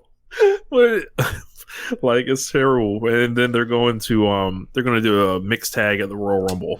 Okay, so anytime they start doing this Miz Maurice mixed tag shit, it fucking sucks. It sucked with John Cena. It sucked with fucking Bryan Danielson. Now it sucks with Edge. Okay, so just to get y'all through this match, the layout and story of this match was on point. The problem is, it's the Miz. Yep, it is the Miz. So I'm watching this match. I'm just like, yep. Like, they start the match out, and like, Edge is out wrestling him because he's a better technician than him, and then like Miz answers back by doing some low-handed, underhanded stuff, and they keep going. And I like the reversals and the spots they ended up in the ring or by ringside to get to change the momentum back and forth. I'm just like, this is another smartly laid out match because it's Edge, and Edge only does this aside from that one match with 50 hours or 50 minutes with Orton. All he does is lay out really good matches. It wasn't good enough because it's Miz. So, one thing I will say with Maurice, I like the addition of her hitting people with the purse because, like, I like the vision that there's a brick in that purse and she bopping people with the brick. Right. We haven't seen her produce the brick out of the purse, but one day it's gonna come and I'm gonna pop because it looks like she's waylaying people with that thing. I'm gonna just say this: as much as I don't like to see Maurice, I love to see Maurice. I don't disagree. So Maurice hits Edge with the purse. Beth Phoenix shows up. She's furious, and like her hair is furious, and her makeup is furious. And I'm just like, oh my god, she is going to tear this woman limb for limb. Also, where's my phone at? I'm finna send you a DM, Rich. But yeah. So anyway, Beth Phoenix chases Maurice around the ringside, and also distracts Miz, because Miz turns around when after making the lap around where Beth is looking at Miz, and then Miz, all of a sudden you see Edge in the corner. I'm like, oh, Edge been the spear this man. And then they show him in the corner, like, oh, he definitely the spear this man. Turns around, eats the spear, gets pinned. 1, 2, 3. That's the end of the match. But yeah, I thought that this whole idea of going from of them doing a mixed tag, like, I don't know who wants to see that. I really don't know. I don't know. You tell me. Is that something that anybody really wants to see out here in 2021? Is more mixed tag matches with the Miz? No. And then like, I don't know, man. It's just, yeah, yes, indeed. But yeah, it's yeah. Let's move on. Okay. Yeah, so then we end up getting the next match, I think it's the Raw Women's Title match. Championship, and I got a message for all the Liv Morgan stands. Becky Lynch versus Liv Morgan. Go ahead, Rich. She's never winning. Give it up. Quit. I hope your will is broken at this point. Why don't you understand why they don't love this woman? You saw the Live Forever documentary. You were a fan of this person. Why don't you understand? How do I know this? And I barely watch this company, but you watch it every week and you don't get it.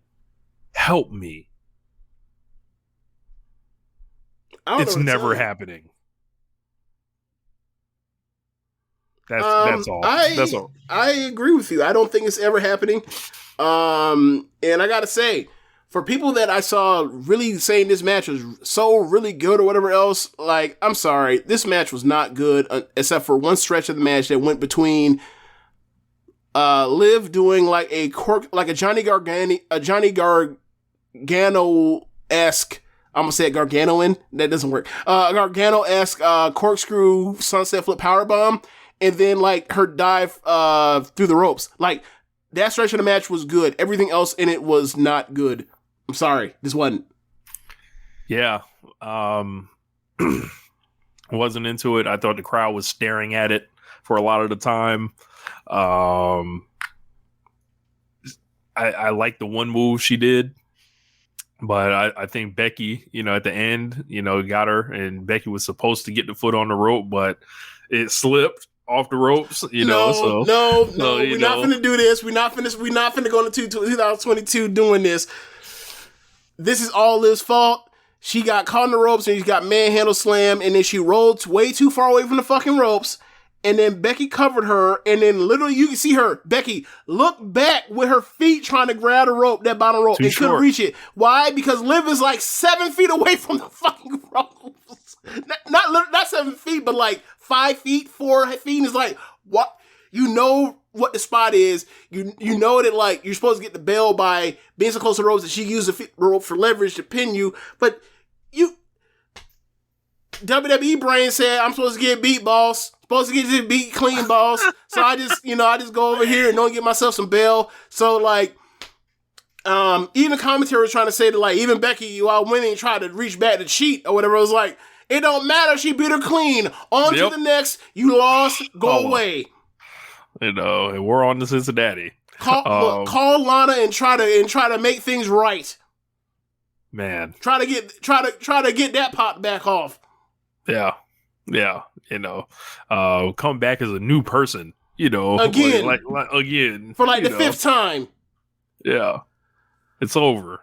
It will never happen. Stop. And if it does, they've passed the peak on it. Yeah, like most things, it's like shit'll get off the pot, and you're like, nah, we don't want to, and it's gonna be too late when it happens. Like, why should be champion in like 2 years? Oh my God. Watch. Or they give her that football season title reign. Oh man, that'd be awful. Okay, Speaking of that. Yeah. Fatal 5-way. Is it time, James? When I had these concerns. Can I announce what the match is first? Overzealous. Damn. Eager. Sorry. Oh, eager ass. So, the WWE title Fatal 5-way match, I'm going to say the champion, Brock Lesnar. He becomes the champion, but champion Big E Langston versus like this champion. Brock Lesnar versus Seth Rollins versus Bobby Lashley. I'm going to say Bobby Roode versus Kevin Owens. This went like, 12 minutes? 9 minutes? 8 minutes. This was a lot of fun. I enjoyed the hell out of this match, and it's one of those things where it's like, this is a curse of Brock Lesnar. You give Brock Lesnar the assignment, and if he cares, he can be one of the best wrestlers in the world. You give him other shit he don't care about, he's not going to try hard, and it will kill the other people that are in the match with him dead. He cared this night. Why? Because they're going to give him the belt. So he's out there. He's throwing Seth Rollins. He's throwing Kevin Owens. He hits Kevin Owens with this high angle German that I thought was disgusting. And I was like, damn, Kevin Owens might be hurt. Kevin Owens got his ass back up and said, "Thank you, sir, man. Have another," and got another one for his troubles, like a dumbass. Like, so you get a stare down between Brock and you get Big E comes in and his Brock sells like crazy for him. He tries to make a cover on Brock. Lashley gets Big E outside. He does the running post spot that he does. And I forgot, at some point, Brock's laid out by the scorekeeper's table. Lashley spears him through there. That takes him out for the match. And then I'm pretty sure Big E puts Lashley through a table, through the announce table. Big E's out here fighting back and forth with Seth and with Rollins. He seemingly, I forgot what happened. It brought into a lot of stuff. Basically, Lashley gets back in. Brock. Lashley takes out Brock. Big E comes in and takes out Lashley. Then he goes and try to get Brock, and then Brock ducks off of the big ending, and it gives Big E, the WWE champion, the F5 and gets the win. Yeah. Pins. They pinned the champion in a fatal 5-way. So the comedy about this, right, was you didn't see this live. So I was watching the show live, and in the pre-show at the very end, there's this graphic when they announced that Roman Reigns was out, and they're replacing it with Brock. And Brock's going to be in this match. Mm-hmm. They have a 4-way graphic, right? Big E's holding the title, right? Right. And he's in the center. Middle. Yeah. And then all of a sudden, Brock's in the center. Yep. They part them like the Red Sea. And you can barely see the belt. Yes, he's in front of the championship belt. They bring him out last. They bring Big E out fourth. Like, it's either bring him out first or bring him out last. Mm-hmm. They bring him out fourth. So it's like, oh, they're showing you what they've thought of Big E this entire time. This man was a football season second world champion.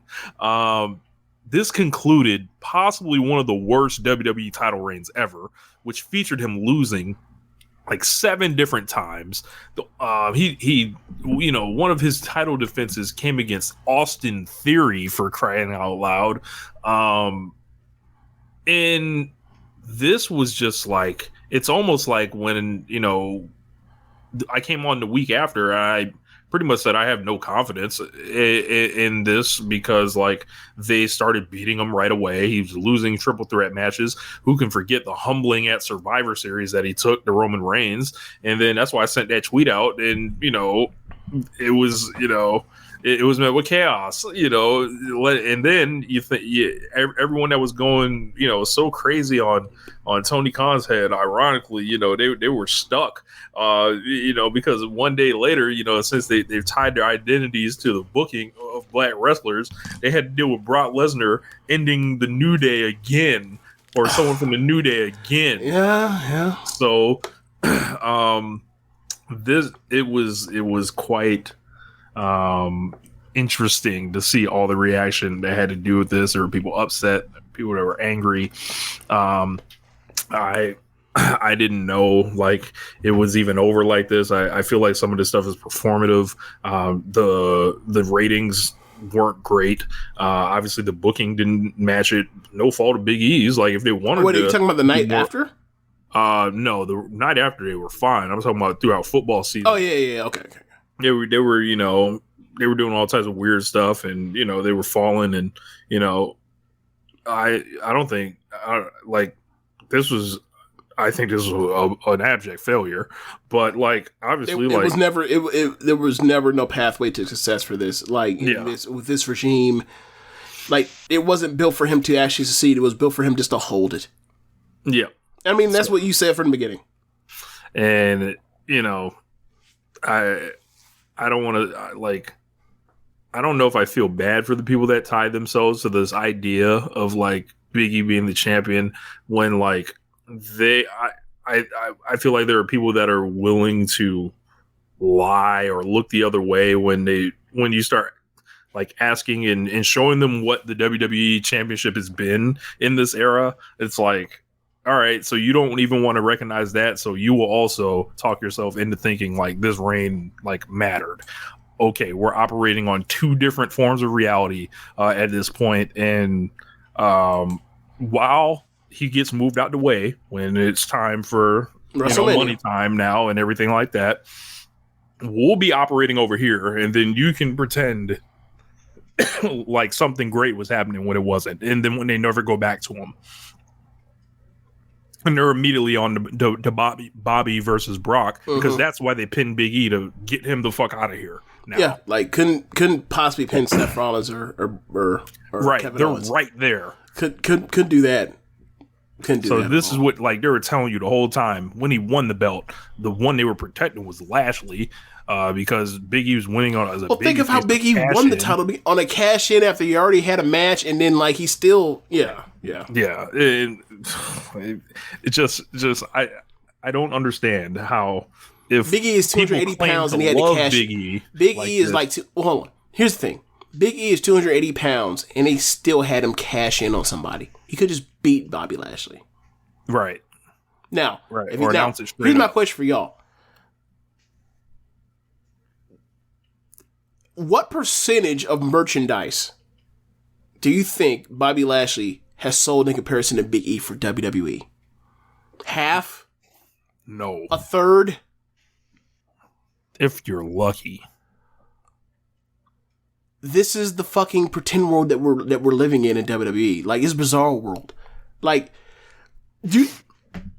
let's go back to the Kofi Mania thing. And they waited too long for Big E, flat out. Yeah. He a typecast as a career mid-carder, 36. Tag At guy, this point, they should have went with him when he was 31, and they would have had a chance. Yeah. And that's why it's good. So let's go with the dude is in his 40s. Now. So let's go with the dude in his 40s. So my thing is this, right? Took forever to push him too, though. Going back to the yeah, you're right. Going back to the Kofi Mania thing, when I think the go home promo before he finally got a match with Daniel Bryan, he gets in front there with Vince and he's like, and you got Big E, you got Xavier telling Vince how he's full of shit and he's been putting these bullshit obstacles in the way, and Kofi keeps getting him, but you're still moving the goalposts.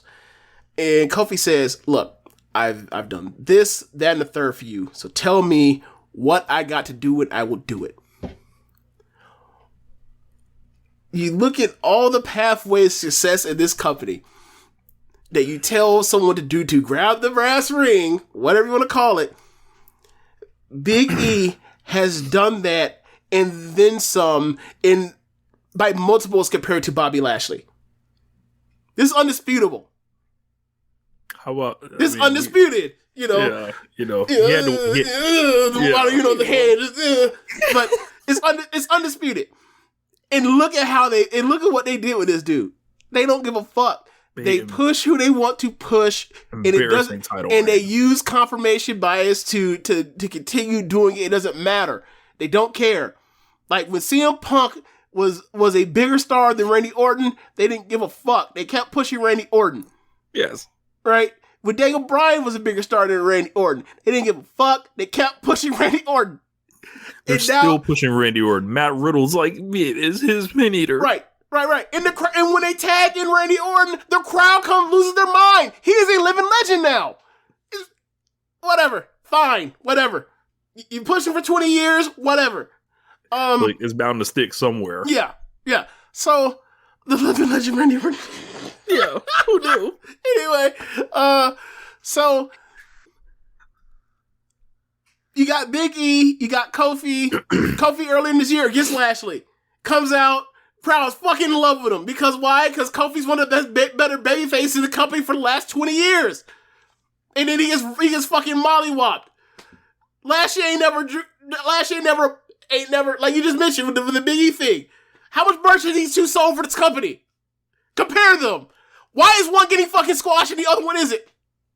Well, because one has muscles. Great. Well, one has muscles, and then also Lashley's like 6'3". Like, I think. People still get, like, it was the same thing that Moneyball. Fuck what they can do. Fuck what you think they can do. Do you get on base? And I like Bobby Lashley, he tries hard. But that dude does not have the level of buy-in from the crowd compared to the New Day. It just don't. And there's not no knock against Bobby Lashley. He was gone. The company has outs with him because like he didn't want to wrestle while broken the fuck up because this company is fucking brainwashed and thinking people gotta work, until they're next almost on the surgery on the operating table. Whatever. So it's all just a weird thing where it's like Bobby Lashley getting stuff that they wanted to give him over a decade ago. Why? Because he still looks like how he looked over a decade ago, and not because he's a super over thing, whatever. Like, don't be wrong, like they presented him excellently. I wish they've booked him better than anybody not named Roman Reigns over the last year and a half, 2 years, and Brock Lesnar. Yeah, I agree. So like that's great. That's great. That's outstanding. Presentation, all that. And I would never knock him because he always tries hard. And the thing for me is like y'all talk about how this is a cutthroat business and this, that, and the third. And it's like how fucking cutthroat is it when you out here choosing a motherfucker that don't do nothing for y'all as far as like selling tickets, selling merchandise, being able to sponsor stuff for merchandise and partnerships, whatever else. The New Day does that. Bobby Lashley don't. But fuck it. He's somebody that Vince chose, and by golly, and goddamn, we gonna do it. We don't give a damn. Fuck you, Kofi Kingston. Fuck you, Big E. Well, thanks for all the money. Thanks for all the fucking cereal and t-shirts and fucking up, down, down. Big headbands you had these kids buy that light up. Whatever. The 3 million subscribers on your video game channel. Oh, that too. Yeah. But Bobby Lashley has muscles though. Yeah. He got muscles. So never mind that. Cool. Great. Fantastic. That's really cool. You have muscles in your pro wrestling company. So really cool. It's not like it's not as if everybody fucking has that. So you remember when Big E was hitting all the spots with the belt and all that, doing the press runs. Yeah, showing up for Big Ten championship games and walking out with Iowa. Yeah. So when do you think Brock showing up to the Breakfast Club with Charlamagne the God?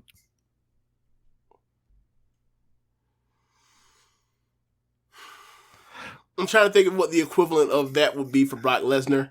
And like, there's nothing I'm gonna say except for like things that are gonna be, that are gonna connote January 6th. So let's just move on. Oh man. But yeah.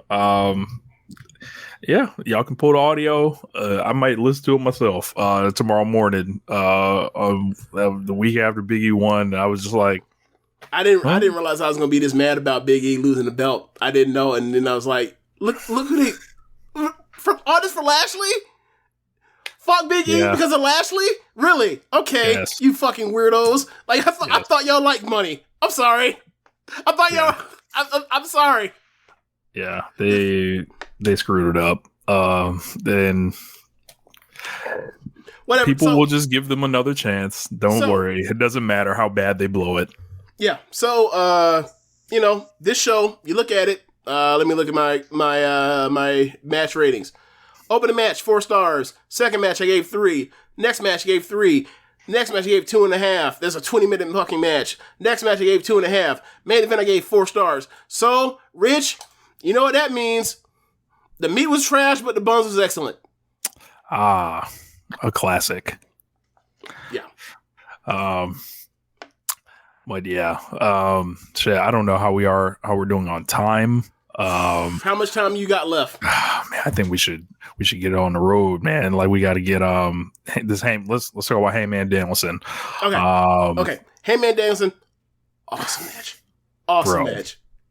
It was just like there was only one thing I didn't like about it, and it was just like how many headbutts they did, right? And it was just like I just thought it got repetitive, but like the blood, loved it.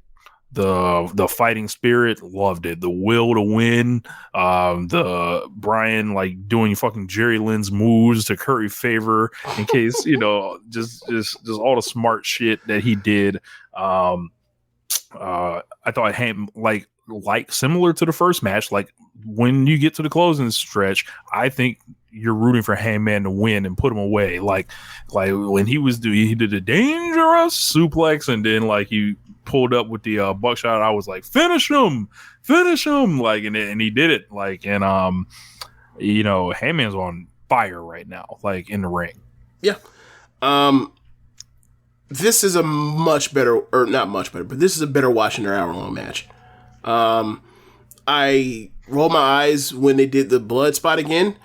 And then Brian bladed, and I was like, God damn, why y'all bladed? And then I saw Brian and the way he bladed, and he bladed deep enough to where like he did it the right way, where you're supposed to bleed and it doesn't it doesn't dry up, it stays wet and looks gross. That's where you're supposed to blade. And also he had the benefit of saying, hey, it's kind of dumb for us to do these matches where like we blade and like transitioning into from the first act to the second act, and then like our bodies are smart, are going to stop coagulate and stop ourselves from bleeding because we'll bleed out and die.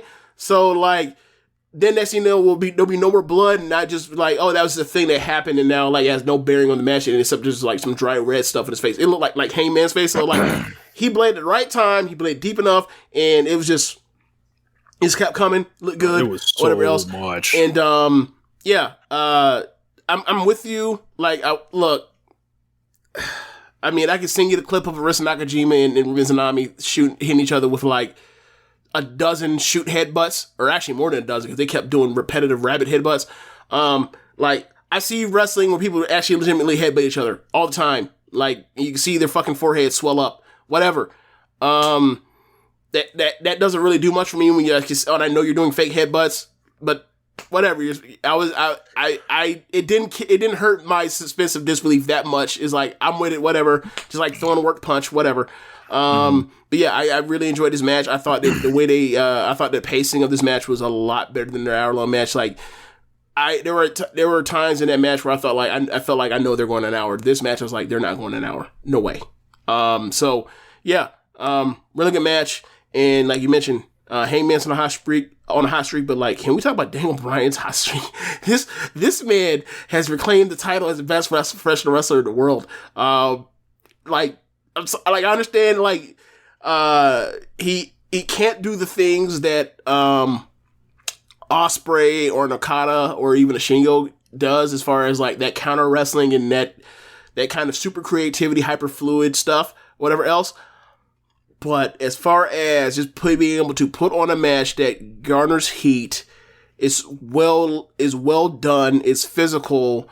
I just think that like he's just more prolific at this right now than anyone else, and like he's not in a G1 right now, but these are coming out like at the rate that like he may as well be in a damn G1. Like every match every big match he's in, if like he's going to go, it feels like it's almost a lot that he's going to go get 4 3/4 now. Yeah, he's going crazy right now. Like I mean, because like the only match, what's his worst big match? The Nick Jackson match? Probably the Miro match. Well, the Nick Jackson match, that was kind of underwhelming too. That's what I mean. Okay, so he's at like 2, but outside that, like he's going 4.5 to 4 3/4 or even 5, like every single other time. Like, yeah, Suzuki, Omega, Kingston, 2 Hangman matches. Like, he's just going off right now, and he's only been with the company since like September. Like mid-September. He's I wonder what's next for him. I would have liked to see what's next for both of these guys, but like I was listening to a review, like Lanza brought it up. It's like just one thing AEW should do is just like, yo, like these people, like they went through fucking hell and then they just like swept them out of there. It's like, should have came back when Hangman's still in the ring, like cut a promo afterward or something, or, you know, Bryan Danielson, check in with him later on the show him looking dejected for losing or whatever the fuck his next kind of move is or whatever. I would like for later on, for next shows. I think we're going to definitely get that for both of them, but it's going to be on the next shows. Like, obviously they're going to have, they're going to have their version of a call out, for Hangman, or someone interrupts him, he comes out by, next show or next week. So I get it, but I get it. I see what you mean, but yeah, I'm like a 4.875 on this match. I gave it 4 3/4. I'm not going to, anyone says it's 5 stars, I'm not arguing with you. It says, I think for viewing it's almost like the same rating I gave for their first match. It's like, I'm giving 4 3/4. If someone gives it 5, I'm not gonna argue with you. I get it. They're really fucking good together. Yeah. Man, if they ever wrestle each other again, I just hope they don't blade. I'm over blood. Like, I'm over blood in this company. Like, it does nothing for me. I'm like, get up. I know it's get up. I don't care. Get up and fight. Get up and fight. I don't care. Let's see. We didn't watch Dynamite last week. What happened on Dynamite last week? Anything big? Lots of tags. Lots of tags.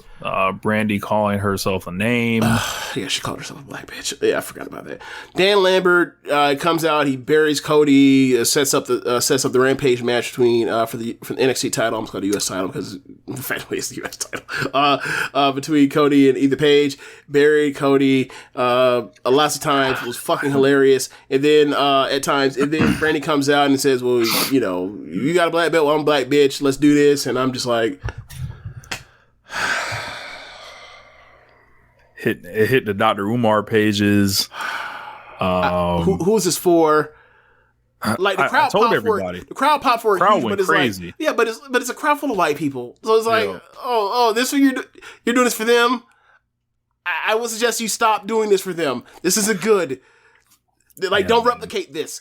But whatever. So, I'm trying to think what else happened on that show. Hey, this as far as this Cody thing goes, I told y'all. I told you. Like, the second he would be wrestling Ethan Page in a couple weeks, like, I'd be uncontrollable on the show. Like, this makes no sense. I hate it. I hate, like, when they match him up against the heels. It's just fucking dumb. Like, without turning them. I think it's a waste of space. And he's back with Sammy Guevara at Battle for the Belts. I'm hoping they do the right thing and swap the belt back, but I'm less than confident. I hate it pretty much. When Brandy gets involved, chances are it sucks. And it could be a disaster. Like, and obviously, Brandy, whatever she tends to put out, tends to get ate up pretty bad by social media. And I know social media is not the largest measuring stick out there. But, it is kind of noticeable when she's trending for half a day and everybody's dunking on it. And it's just like, why did you do this? Like, why did you think this was going to get over? Like, what sounded cool about this to you? But in her mind, it did get over because it garnered a reaction, which is like, and a rating. Y'all, you know how people say that, like, there's good and bad heat. There's also good and bad pops. And, like, they don't know that. And by they, I mean, like, Cody and Brandy, they don't recognize what a bad pop is. Because, like, look at all the shit he throws in his matches. Yep. It's like, people are popping because, like people are it's Pavlovian. It's not because like, oh my god, this is some great match. It's like, oh well, they did the thing that tickles my that elicits a reaction. So I do something to it. And it's like, but does it actually add to the match and make the match feel fulfilled or earned? Absolutely not. Like, it makes the story you're telling seem like more convoluted or contrived. And he doesn't care because, like, oh well, I got as big a pop as Omega. Well, Omega just went out there and had, like, one of the best matches of the month, man. Like, it's not the same thing. It's not. Yeah, it is. It is just something that has continued to spiral, and it's just like, Cody doesn't even come save her. Dustin has to come save her. So now they're trying to babyface her, and it just like, it's all confusing, man. It's all confusing, and it's more Codyism. I don't know if it's necessarily confusing. It's more, but it is definitely exhausting. Like, I've been exhausted with this dude for months. Because all Dan Lambert is doing is telling the truth about this. Pointing out, like, yeah, this shit sucks. And then it's like, why do I agree with Dan Lambert? I should never agree with Dan Lambert. And the crowd's popping to him too. Exactly. Like, that's why it's confusing. Yeah. Okay, I don't even know what was on that card, but there's a bunch of tags. So, like, Rampage was, what was the opener for Rampage? Darby and Bowens. Darby and Bowens, good match. Darby, classic match where in AEW where like the babyface is going to win, is facing a heel that has someone on the outside. The heel cheats one time. The babyface then does something to lay out the heel on the outside, and then on his way to beating the heel in the ring. But the match is good in between. Well, not some super match, whatever. It was something like three and a quarter. So I enjoyed it. The street fight. Loved it. Street fight is a plunder match with some very, very, very fun high spots in, like the gosh pile driver off the apron through the table on the floor was a blast. I forgot what. The superplex into the thumbtacks was awesome. But I gotta say, when you do the brass knuckle spot for months and people get hit with the brass knucks and no one bleeds, and then you get hit with the brass knucks one time, and then I see your body 75% underneath the apron, I know you're about to come up with a face full of blood. And you come up with a face full of blood, and then you mug for the crowd throughout the whole rest of the match, and I'm just like, cool, whatever, go get your t-shirt money. And then sure enough, a fucking t-shirt came up of it, so I was like, can y'all...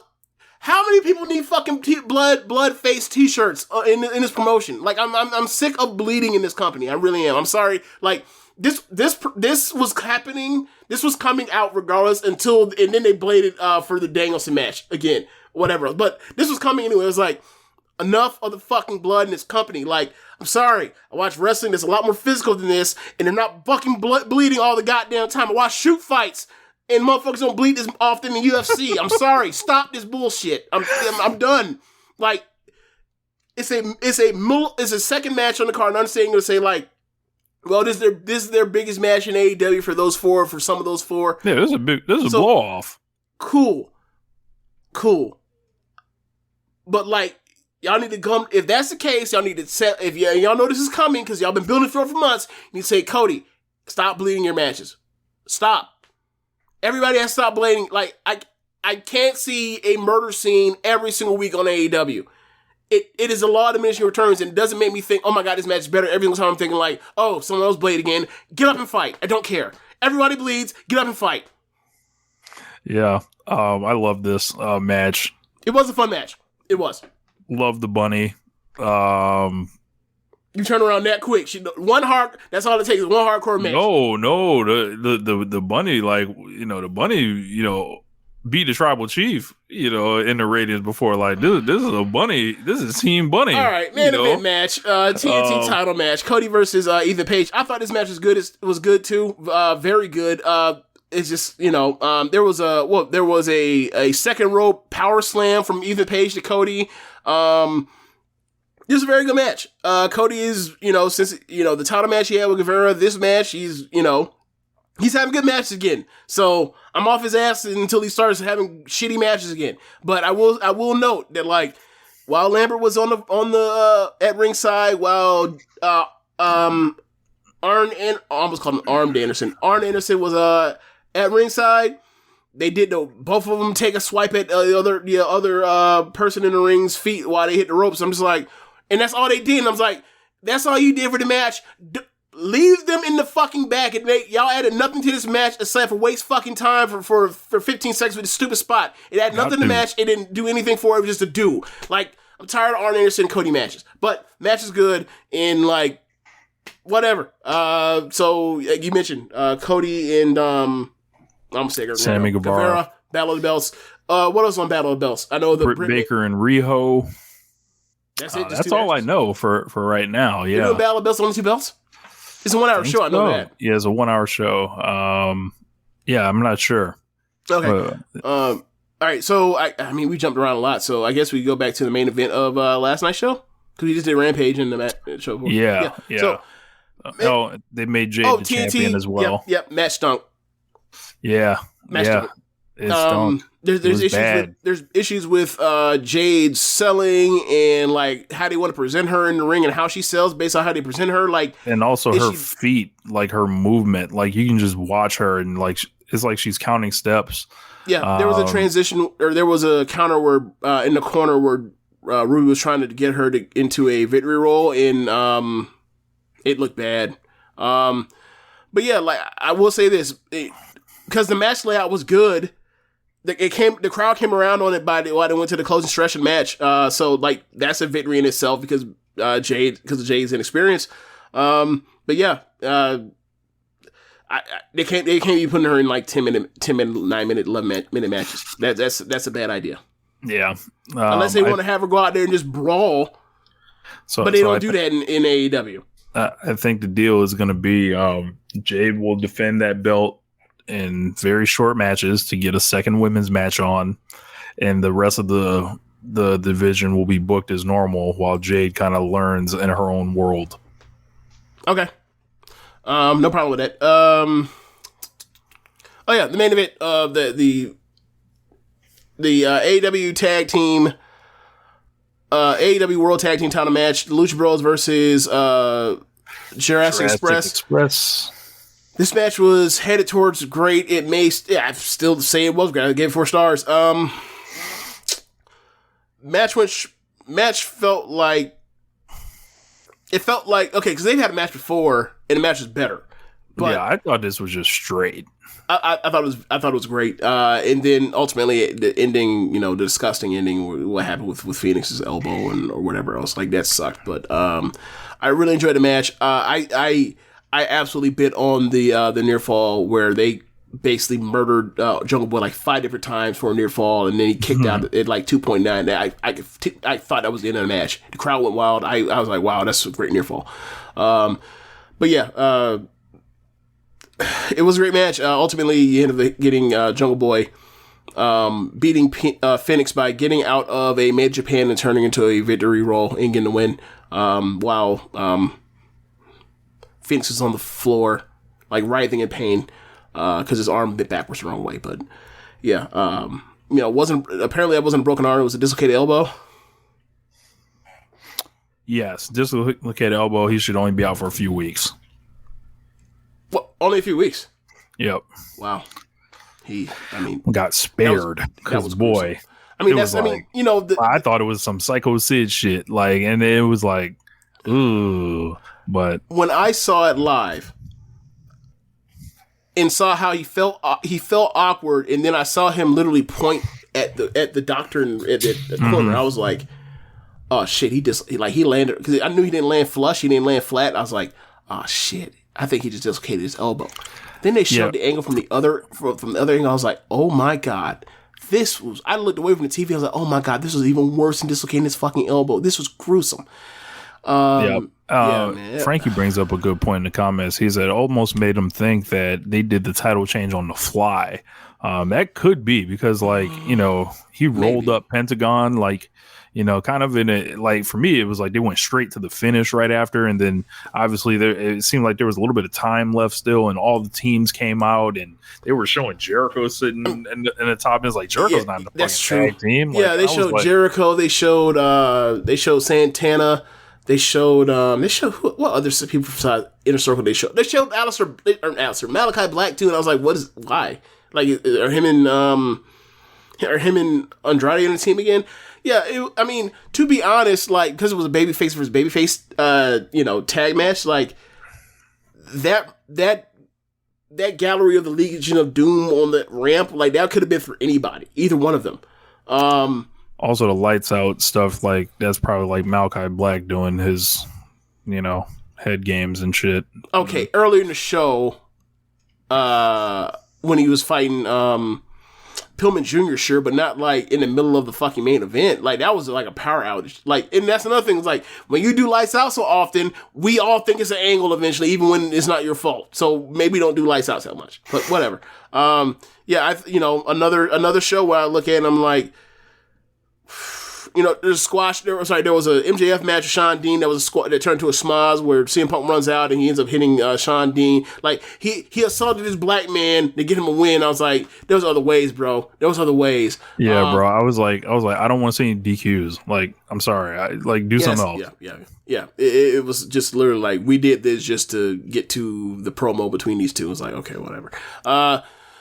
Good promo, but whatever. Like, I don't want to see I don't want to see waste of time matches. I just don't. And then you get the Wardlow, power bomb a dude a million times to death, which I pop every time for. Like, it's like Powerbomb the carcass. I don't care. So yeah, like, you know, but as you mentioned, like those 4 matches in between, like the opener and it was a long time after the Danielson and Hangman match. It was like a lot of talking, and it wasn't necessarily like any really good wrestling. Compelling. There was no good wrestling outside, and then the main event was really good. So like again, much like day one, the meat was trash, but the bones was excellent. So yeah, that was pretty much catch up on the week of Dynamite.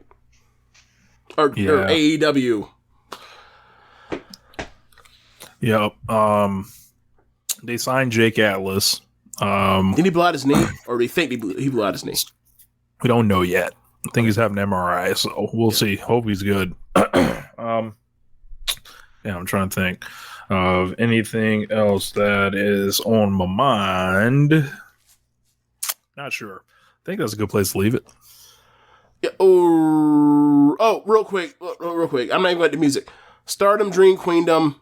We talked about it in passing on the Stardom show. It is an absolute incredible show. It is one of the 5 best shows of the year. Like, I mean, it's this. It's the other Stardom show from March. It's the 3-star. Or sorry, it's like Vengeance Day. It's All Out. Double or Nothing, Full Gear, like those are it's on that level of tier or whatever else. Great white belt match, great red belt match.